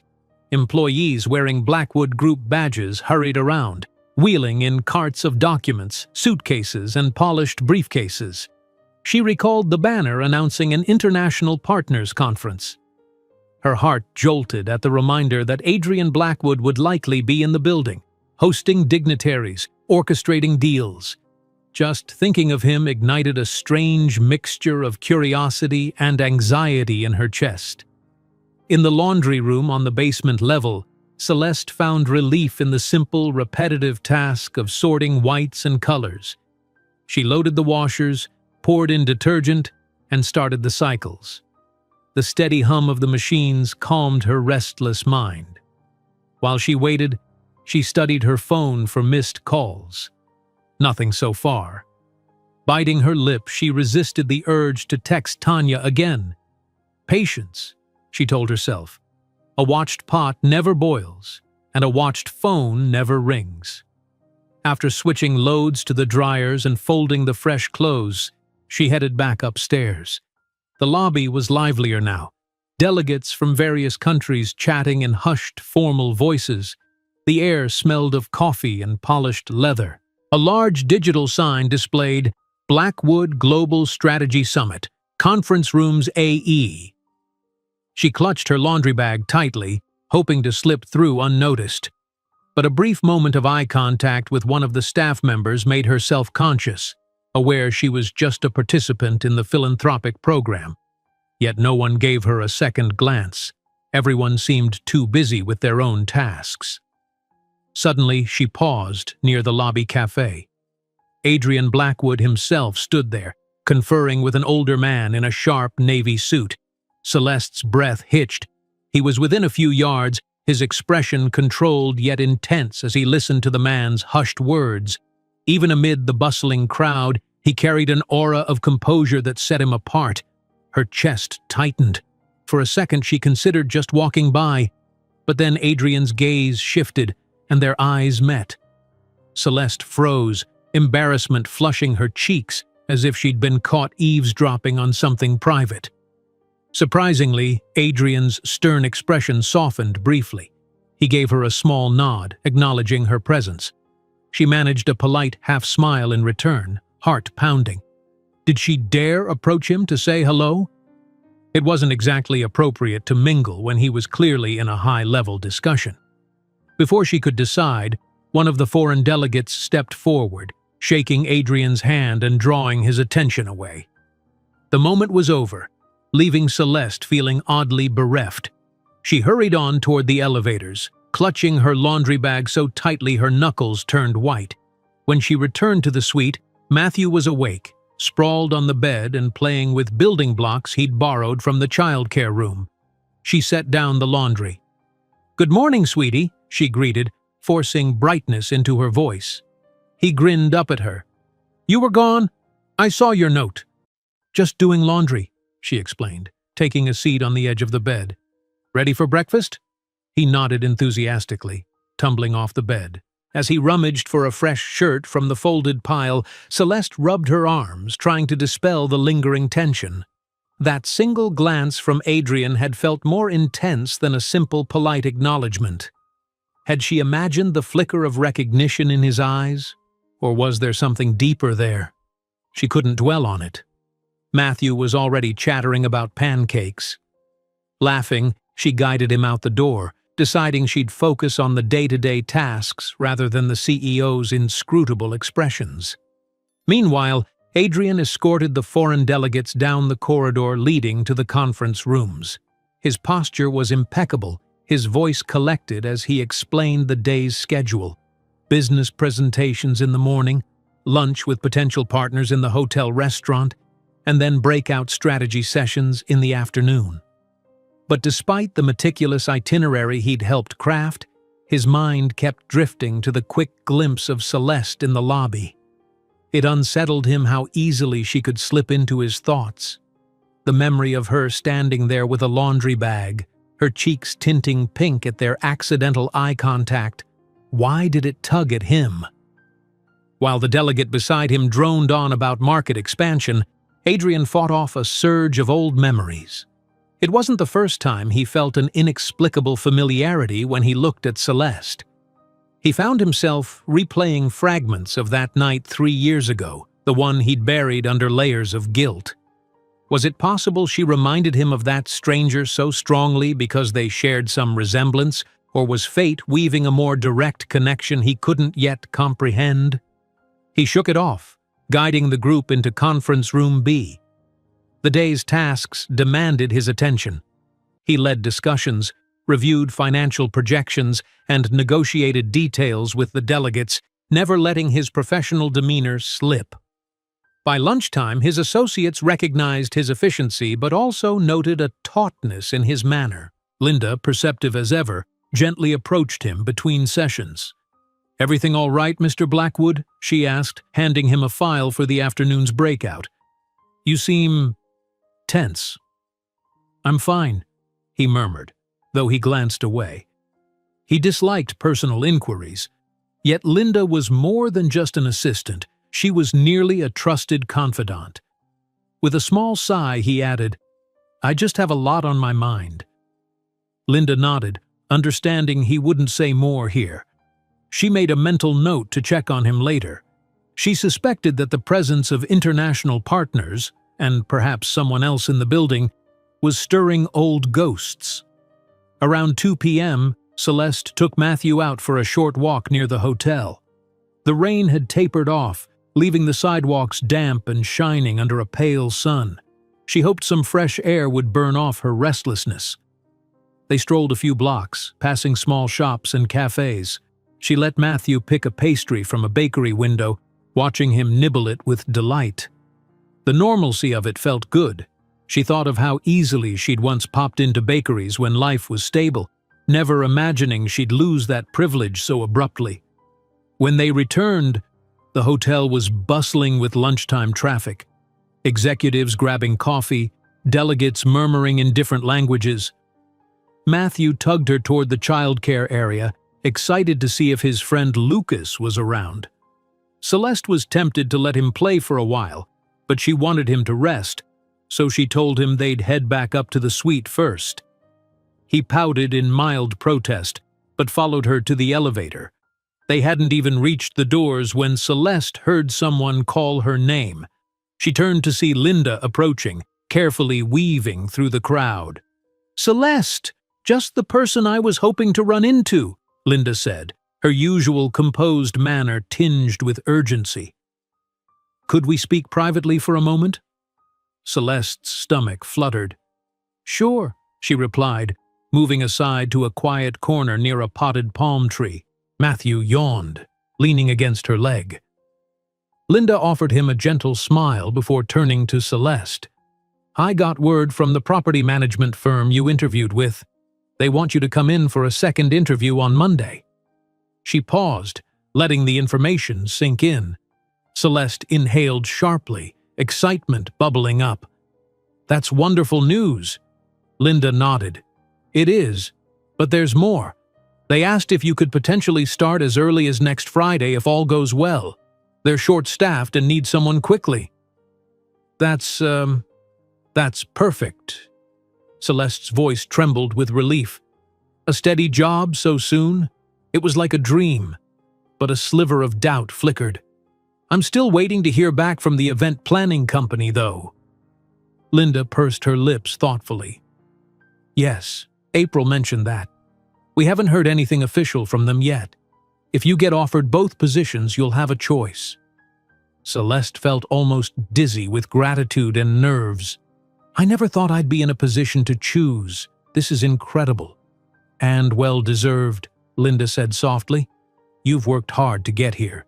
Just keep in mind the timelines. If you accept the property management role, they'll expect you to commit to their schedule." Celeste nodded. "I understand." Matthew tugged on her sleeve. "Mommy, I'm tired," he mumbled, leaning into her. She hoisted him onto her hip. "We'll talk more later, Linda. Thank you so much for letting me know." Linda promised to update her if the event planning firm responded. As they parted ways, Celeste's mind spun. A second interview at the property management firm essentially meant they were very interested in hiring her. Could she really have a full-time job in just over a week? Back in the suite, she tucked a sleepy Matthew in for a nap, then sat on the couch, hugging a throw pillow to her chest. Her thoughts drifted through a swirl of possibilities. The property management job might be more stable and structured, perfect for someone juggling single motherhood. But the event planning role seemed more exciting, albeit with longer hours and unpredictability. She liked the idea of doing something creative, but also craved the security of a steady schedule for Matthew's sake. Her phone remained silent regarding any news from Felicia's event firm. Maybe they were still interviewing other candidates, or maybe they'd chosen someone else. She sighed, glancing at the damp cityscape outside. One thing was certain: she was moving forward. At the same time, Adrian found himself in a mid-afternoon slump after hours of meetings. Some delegates had returned to their rooms to rest while others continued breakout sessions. He stepped out of the conference area to clear his mind. When he passed Linda in the corridor, she hesitated, then quietly mentioned, "I updated Ms. Hart about her second interview. She seemed very happy."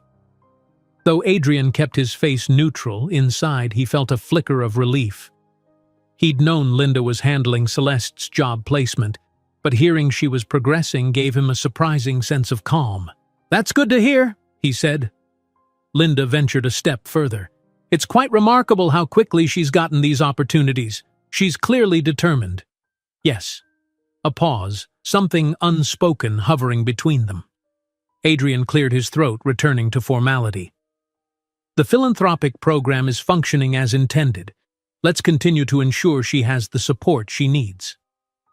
Linda acknowledged with a nod, reading the subtext, that Adrian cared but didn't want to show too much. "Of course, sir." He left, moving through the lobby, heading towards the elevator that would take him to his private office. Yet he couldn't shake the thought that Celeste's life was changing rapidly. and that somehow their paths were entwined. With each new step she took, he felt a tug on his heart, like a distant echo of something he once lost. Staring at his reflection in the polished elevator doors, Adrian wondered if the day would come when he'd have to confront his own secrets, face to face with the woman fate had brought under his care. And if that day arrived, would he have the courage to accept the consequences of a past he'd tried so hard to bury? As evening settled, Celeste cooked a simple dinner of rice and vegetables for herself and Matthew. The clouds finally broke, letting the last rays of sunset cast a glow through the suite's windows. Their small table was cluttered with coloring pages, job notes, and a few leftover Easter candies. It felt domestic and warm, something Celeste had yearned for when they were on the streets. After dinner, Matthew asked if they could read a story. She smiled, pulling him onto the couch. He chose a short picture book about a curious bunny, and she read aloud, her voice soft and soothing. By the final page, his eyelids drooped. She carried him to bed, tucking the blankets around him. "Good night, my brave boy," she whispered, kissing his forehead. Returning to the couch, she stared at her phone one last time, hoping for a voicemail from Felicia's firm. Nothing. With a mixture of excitement and mild disappointment, she set it aside. The prospect of the second interview at the property management office buoyed her spirits, but a small part of her still wondered if the event planning job might appear at the last minute. Curling up under a light blanket, she closed her eyes. Thoughts of the future and flickers of Adrian's shadowed expression swirled in her mind. She tried to push them away. Tomorrow was another day, a day that might bring new choices, new revelations. Little did she know the threads of her fate and Adrian's were tightening, drawing them closer to a moment that would reveal everything. Sunday dawned clear, a light breeze carrying the scent of newly washed pavement through the city. Up in the suite, Celeste woke to a sunbeam stretching across the carpet, illuminating the clutter of coloring books and neatly folded clothes she and Matthew had organized the night before. There was a serene quiet to the morning, no urgent errands, no interview looming. Yet her mind churned with anticipation, waiting for any call that might confirm her next steps. She dressed in casual jeans and a soft sweater, then urged Matthew into his everyday clothes before they ventured downstairs for breakfast. The hotel's lobby cafe offered a small buffet on weekends, a luxury Celeste still hadn't grown used to. She guided Matthew through the line, helping him pick out fresh fruit and a small muffin. He pointed eagerly at the pancake station, but she gently insisted on something healthier first. As they settled at a corner table, Celeste noticed the crowd seemed thinner than usual. Perhaps most of the business travelers were still sleeping off the week's conference demands. She let out a quiet sigh of relief, grateful for a more relaxed atmosphere. Matthew swung his legs beneath the chair, humming contentedly as he munched on his muffin. Celeste sipped her coffee, scanning her phone for updates. Still no calls. After the swirl of activity during the week, the stillness felt almost disconcerting. She caught herself tapping her foot nervously. "You okay, Mommy?" Matthew asked, his childlike intuition unerring. She offered a reassuring smile. "I'm fine, sweetie. Just waiting to hear about the jobs." "Which job do you want?" he asked through a mouthful of crumbs. "The one with the houses or the one with the parties?" She half laughed. "Well, they're both good in different ways. I just want whichever helps us the most and makes me happy." Matthew nodded sagely, though his attention soon wandered to the cafe's aquarium near the wall. A single bright orange fish caught his eye, and he hopped off the chair to go watch it, leaving his half-eaten muffin behind. Celeste gazed after him, love filling her chest. Kids had such a pure way of living in the moment, no worries beyond the next interesting thing. She envied that simplicity sometimes. Her phone buzzed, making her heart lurch. She fumbled to pick it up, praying it was an interview callback. The caller ID showed an unknown number. She took a breath, bracing herself, and pressed the phone to her ear. "Hello? Ms. Hart, this is Felicia Reed from Blissful Horizons Events. came a bright, professional voice. Celeste's pulse quickened. Yes. Hello, Ms. Reed. Good morning. Good morning. I hope I'm not catching you at a bad time. I wanted to follow up on your interview Friday. She squeezed the edge of the table, excitement and nerves colliding. Sure. I've been eager to hear back. Well, Felicia said, a smile evident in her tone, I'm pleased to say that our team enjoyed meeting you. We believe you'd be a solid addition to the administrative side of our event planning, so if you're still interested, we'd like to offer you the position. Celeste nearly dropped the phone. Really? That's amazing. Thank you so much. Felicia chuckled. You made a great impression. We'd need you to start fairly soon. There's a lot happening, especially with a big corporate gala next month. But we can discuss details. How about you drop by our office tomorrow to finalize paperwork?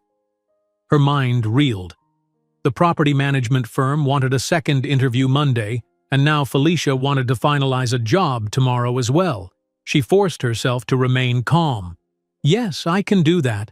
Tomorrow works. I really appreciate this opportunity. Wonderful.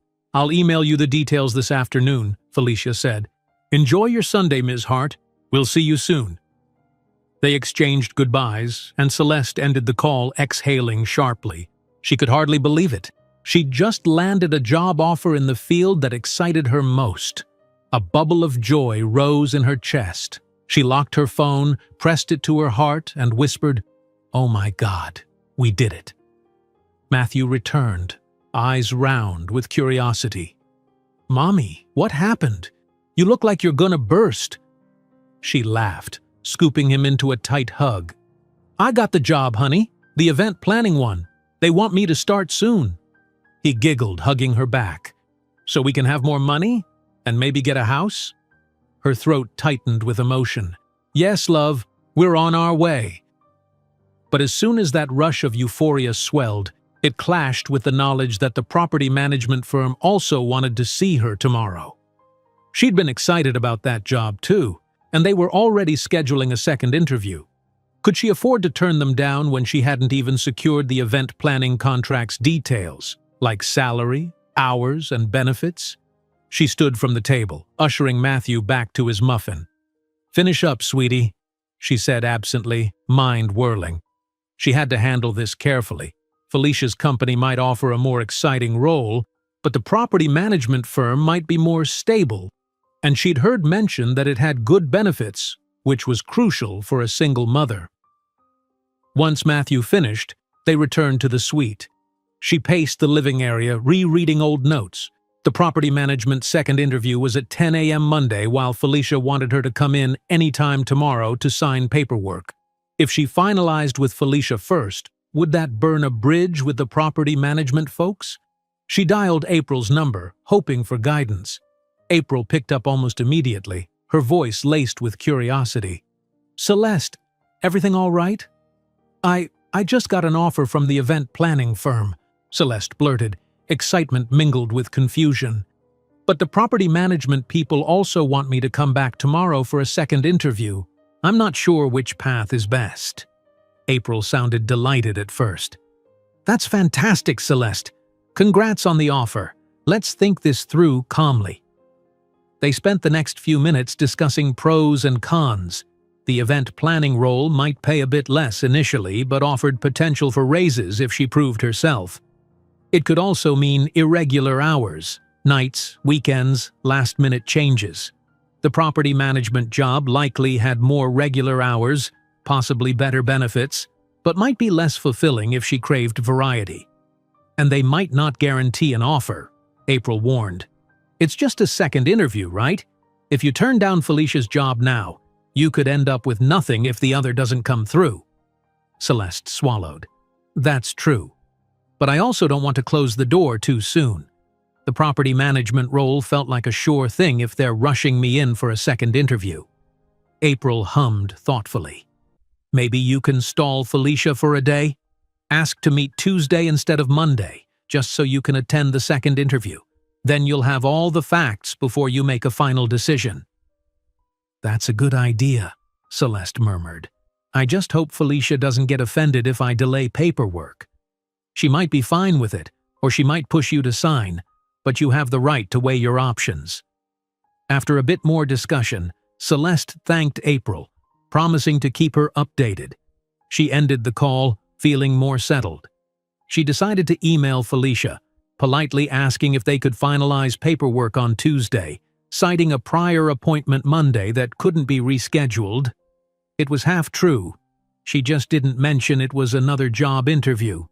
Matthew, oblivious to the adult dilemma, was busy drawing stick figure versions of them in a big house with a yard. She ruffled his hair, telling him everything would work out. Yet the knot in her stomach persisted. She didn't want to seem ungrateful to Felicia, but it was wise to compare both options. She typed out a concise yet polite email, hitting send with a trembling finger. Now she'd wait again, for Felicia's response, for the property management interview to hopefully turn into an offer. The uncertainty weighed on her, but at least it was a positive uncertainty. That evening, the hotel corridors filled once more with global delegates returning from the day's tours and networking events. Celeste avoided the bustling lobby, opting to watch an animated movie upstairs with Matthew, indulging in some mother-son bonding. She needed the emotional balm of his laughter to stave off her job-related anxiety. Around 8 p.m., her phone chimed with an incoming email. Her heart pounded as she opened it, expecting Felicia's reply. Indeed, it was from Felicia. "Hi Celeste, I understand life can be hectic. Tuesday for paperwork is acceptable. Let's aim for 10 a.m. In the meantime, I'll send you an overview of salary and benefits so you can review. Looking forward to having you on board." Celeste breathed a sigh of relief, shoulders drooping as she sank onto the bed. Thank you," she whispered aloud to no one in particular. She was grateful Felicia was flexible. The door to the property management job remained open for tomorrow's second interview, and she wouldn't lose the event planning offer in the process. Matthew, peeking up from the movie, asked, "You okay, Mommy?" She gathered him into a hug. "Yes, baby, I'm more than okay." Outside, the city lights sparkled in the mild spring night, reflecting off glass towers and the distant river. Tomorrow, Celeste would face the next crucial step at the property management firm. If that interview went well and they offered a competitive package, she'd have a real choice for the first time in her life. Somewhere across town, Adrian Blackwood left a formal dinner with international partners, exhaustion tugging at his frame. He'd smiled through countless toasts, made impeccable small talk, but none of it eased the unsettled feeling in his chest. The mention of an upcoming corporate gala, one that apparently needed event planning, kept tickling his mind. He knew the philanthropic office had recommended Celeste for an events role. Was it possible she'd be involved in that gala if hired? He clamped down on the thought, reminding himself he had no reason to meddle. Yet a small part of him yearned to know whether she was faring well, whether she'd chosen a job that suited her. As he rode the elevator to his penthouse suite, this time located on a higher floor in the same hotel, reserved for top executives, he gazed at his reflection in the mirrored walls. The look in his own eyes unsettled him, as though he were on the brink of acknowledging a secret he'd long refused to face. He keyed into his penthouse, ignoring the plush surroundings, and dropped onto a leather armchair. One hand drifted to the desk drawer where he kept that photograph from 3 years ago. He didn't pull it out, just rested his palm on the drawer's handle. The memory was always there, simmering. "Let it go," he whispered to himself. "It's in the past." Yet fate seemed intent on weaving the past into his present. Tomorrow, Celeste would continue her journey toward rebuilding her life.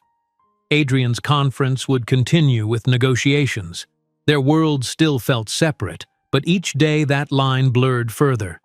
The truth, whatever it might be, crept closer, and soon neither of them would be able to deny it. For now, Celeste drifted to sleep, heart full of guarded hope, and Adrian, in his silent penthouse, stared at the city lights until he couldn't keep his eyes open any longer. Both were on the threshold of a revelation that would upend everything they thought they knew about Easter nights, old regrets, and the fragile promise of second chances. The Monday morning sun rose bright and clear, reflecting off the hotel's glass facade like a promise of new beginnings. Celeste woke earlier than usual, her nerves thrumming. Today was the day of her second interview at the property management firm, an important step that could define her future. She had tossed and turned all night, her mind torn between her two promising job options. Matthew still dozed, so she quietly slipped into the bathroom to get ready. She'd pressed her skirt and blouse again, pairing them with the blazer Tanya had sent. Standing before the mirror, she smoothed the lapel, trying to quell the butterflies in her stomach. "You can do this," she told herself, inhaling deeply. "You've come this far." When she emerged, Matthew was awake, blinking sleepily in the gentle daylight. "Mommy," he said, yawning, "you look fancy again." She managed a small smile.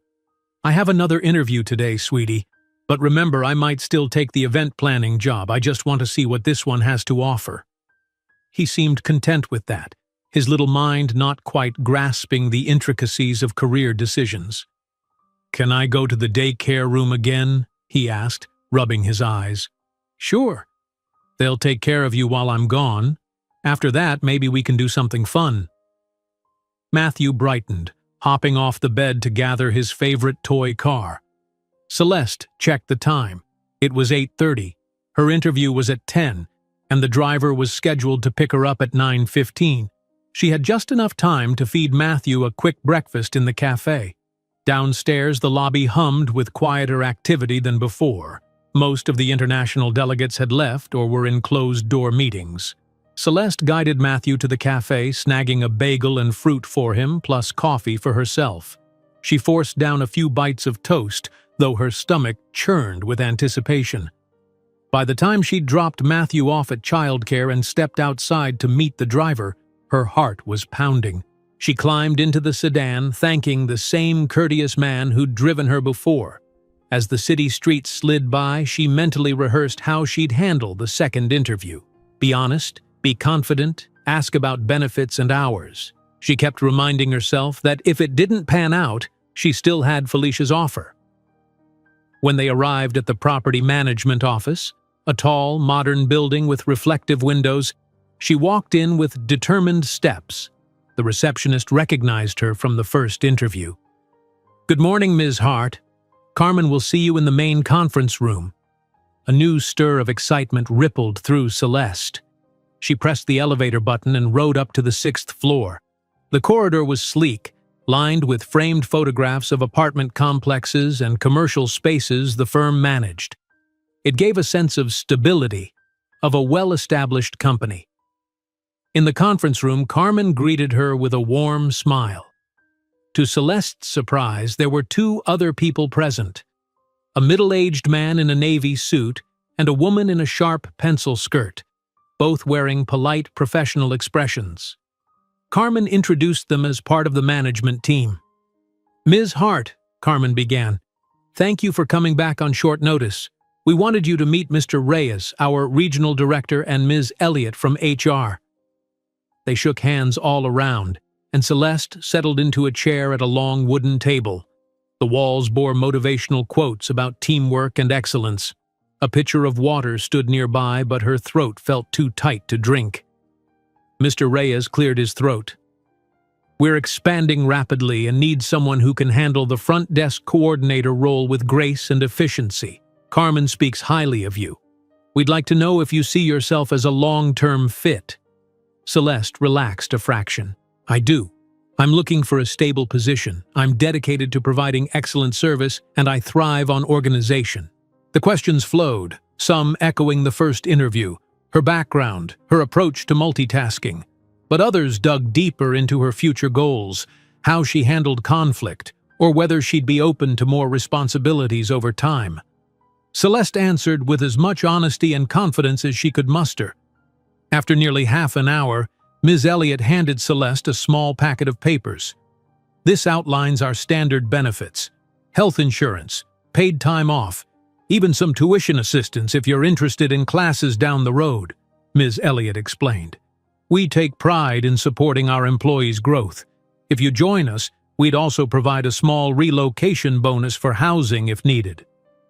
A flush of gratitude warmed Celeste's cheeks. They were clearly trying to entice her.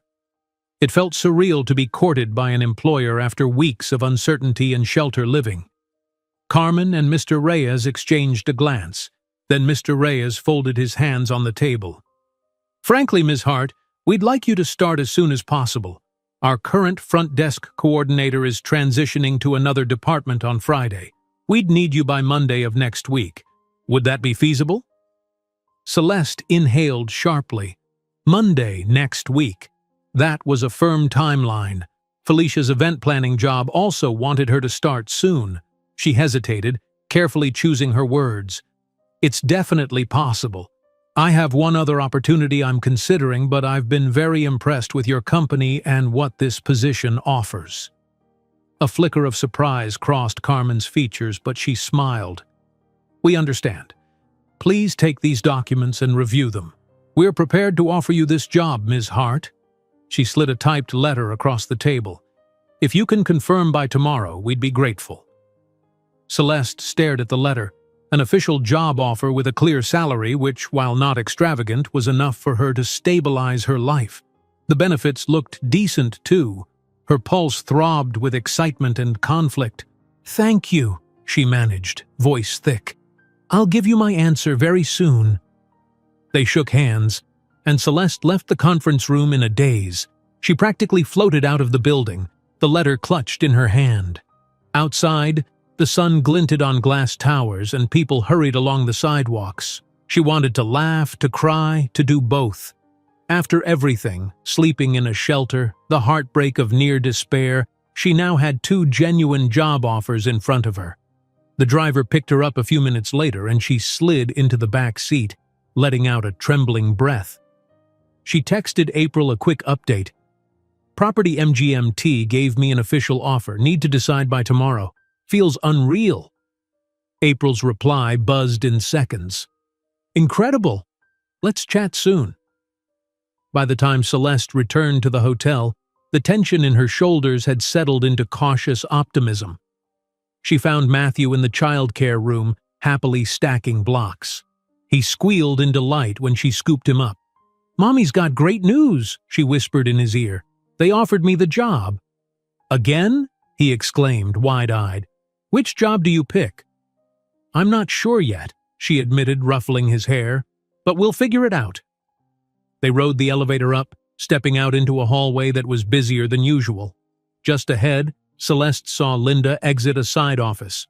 She waved, catching Celeste's eye, and hurried over. "Celeste! So, did the interview go well?" Linda asked, scanning her face. Celeste nodded, handing over the official letter. "They want me to start Monday. I'm thrilled, but Felicia's event planning job also wants me. Both pay similarly, with slight differences in schedules and benefits." Linda's eyes flicked over the letter. "Congratulations, this is wonderful. April told me you might have a real choice on your hands." Celeste let out a half laugh. "I never thought I'd be in demand. I need to decide soon." Linda considered her gently. "If you need any help comparing the offers, we're here. Mr. Blackwood always intended for this program to empower individuals to choose what's best for their family." The mention of Adrian Blackwood made Celeste's heart jump. She realized he was at the root of all these resources and connections. Suddenly, an urge welled up in her, to thank him personally, to express how life-changing this had been, yet she also recalled his distant, closed-off manner. Would he even welcome such an approach? Linda seemed to sense her thoughts. "He's in the building today, busy with the final conference wrap-up, but—" She hesitated, then lowered her voice. "If you'd like to speak with him, I can check if he has a spare moment this afternoon. Sometimes a direct thank you can bring closure." Celeste bit her lip. "I don't want to intrude," she murmured. But the longing to express her gratitude and perhaps unravel the puzzle of why she felt so drawn to him sparked in her chest. "Maybe Yes, if he's free. Linda nodded. No promises, but I'll ask. For now, go enjoy your afternoon with Matthew. You've earned some calm. They parted ways and Celeste returned to the suite, her thoughts spinning. She busied herself making a light lunch, though her mind kept drifting to that possible meeting with Adrian. She pictured his cool, gray-blue eyes, the faint lines of care around them. Something in her heart whispered that if they talked one-on-one, she might discover a connection deeper than philanthropic generosity. Time slipped by. Mid-afternoon, her phone chirped with a text from Linda. Mr. Blackwood can see you at 4 p.m. in his office on the top floor. He has a short window free. Celeste's breath caught. Could she do this? Summon the courage to speak directly, to offer heartfelt thanks and maybe glean why she felt like they'd met before? She told Matthew she'd drop him in the childcare room for a short while, explaining she had one more grown-up conversation to handle. He accepted with an eager nod, always happy to play with the other kids. At 3:55, Celeste stood outside the executive elevator that led to Adrian Blackwood's top-floor office. Her palms were damp, her heart pounding. She wore the same outfit as in her interview, which gave her at least a semblance of poise. The elevator dinged open on a hushed corridor lined with modern art. At the far end, Linda waited by a glass door bearing a discreet nameplate. Adrian Blackwood, CEO. Linda gave her an encouraging smile. He's expecting you. Don't be nervous. Just be yourself. Celeste swallowed hard and nodded. Thank you, Linda. Stepping into the office, she found a spacious room with floor-to-ceiling windows offering a panoramic view of the city. Adrian stood behind a sleek wooden desk, an imposing figure in a tailored suit. Papers were neatly stacked beside him, and a laptop sat open.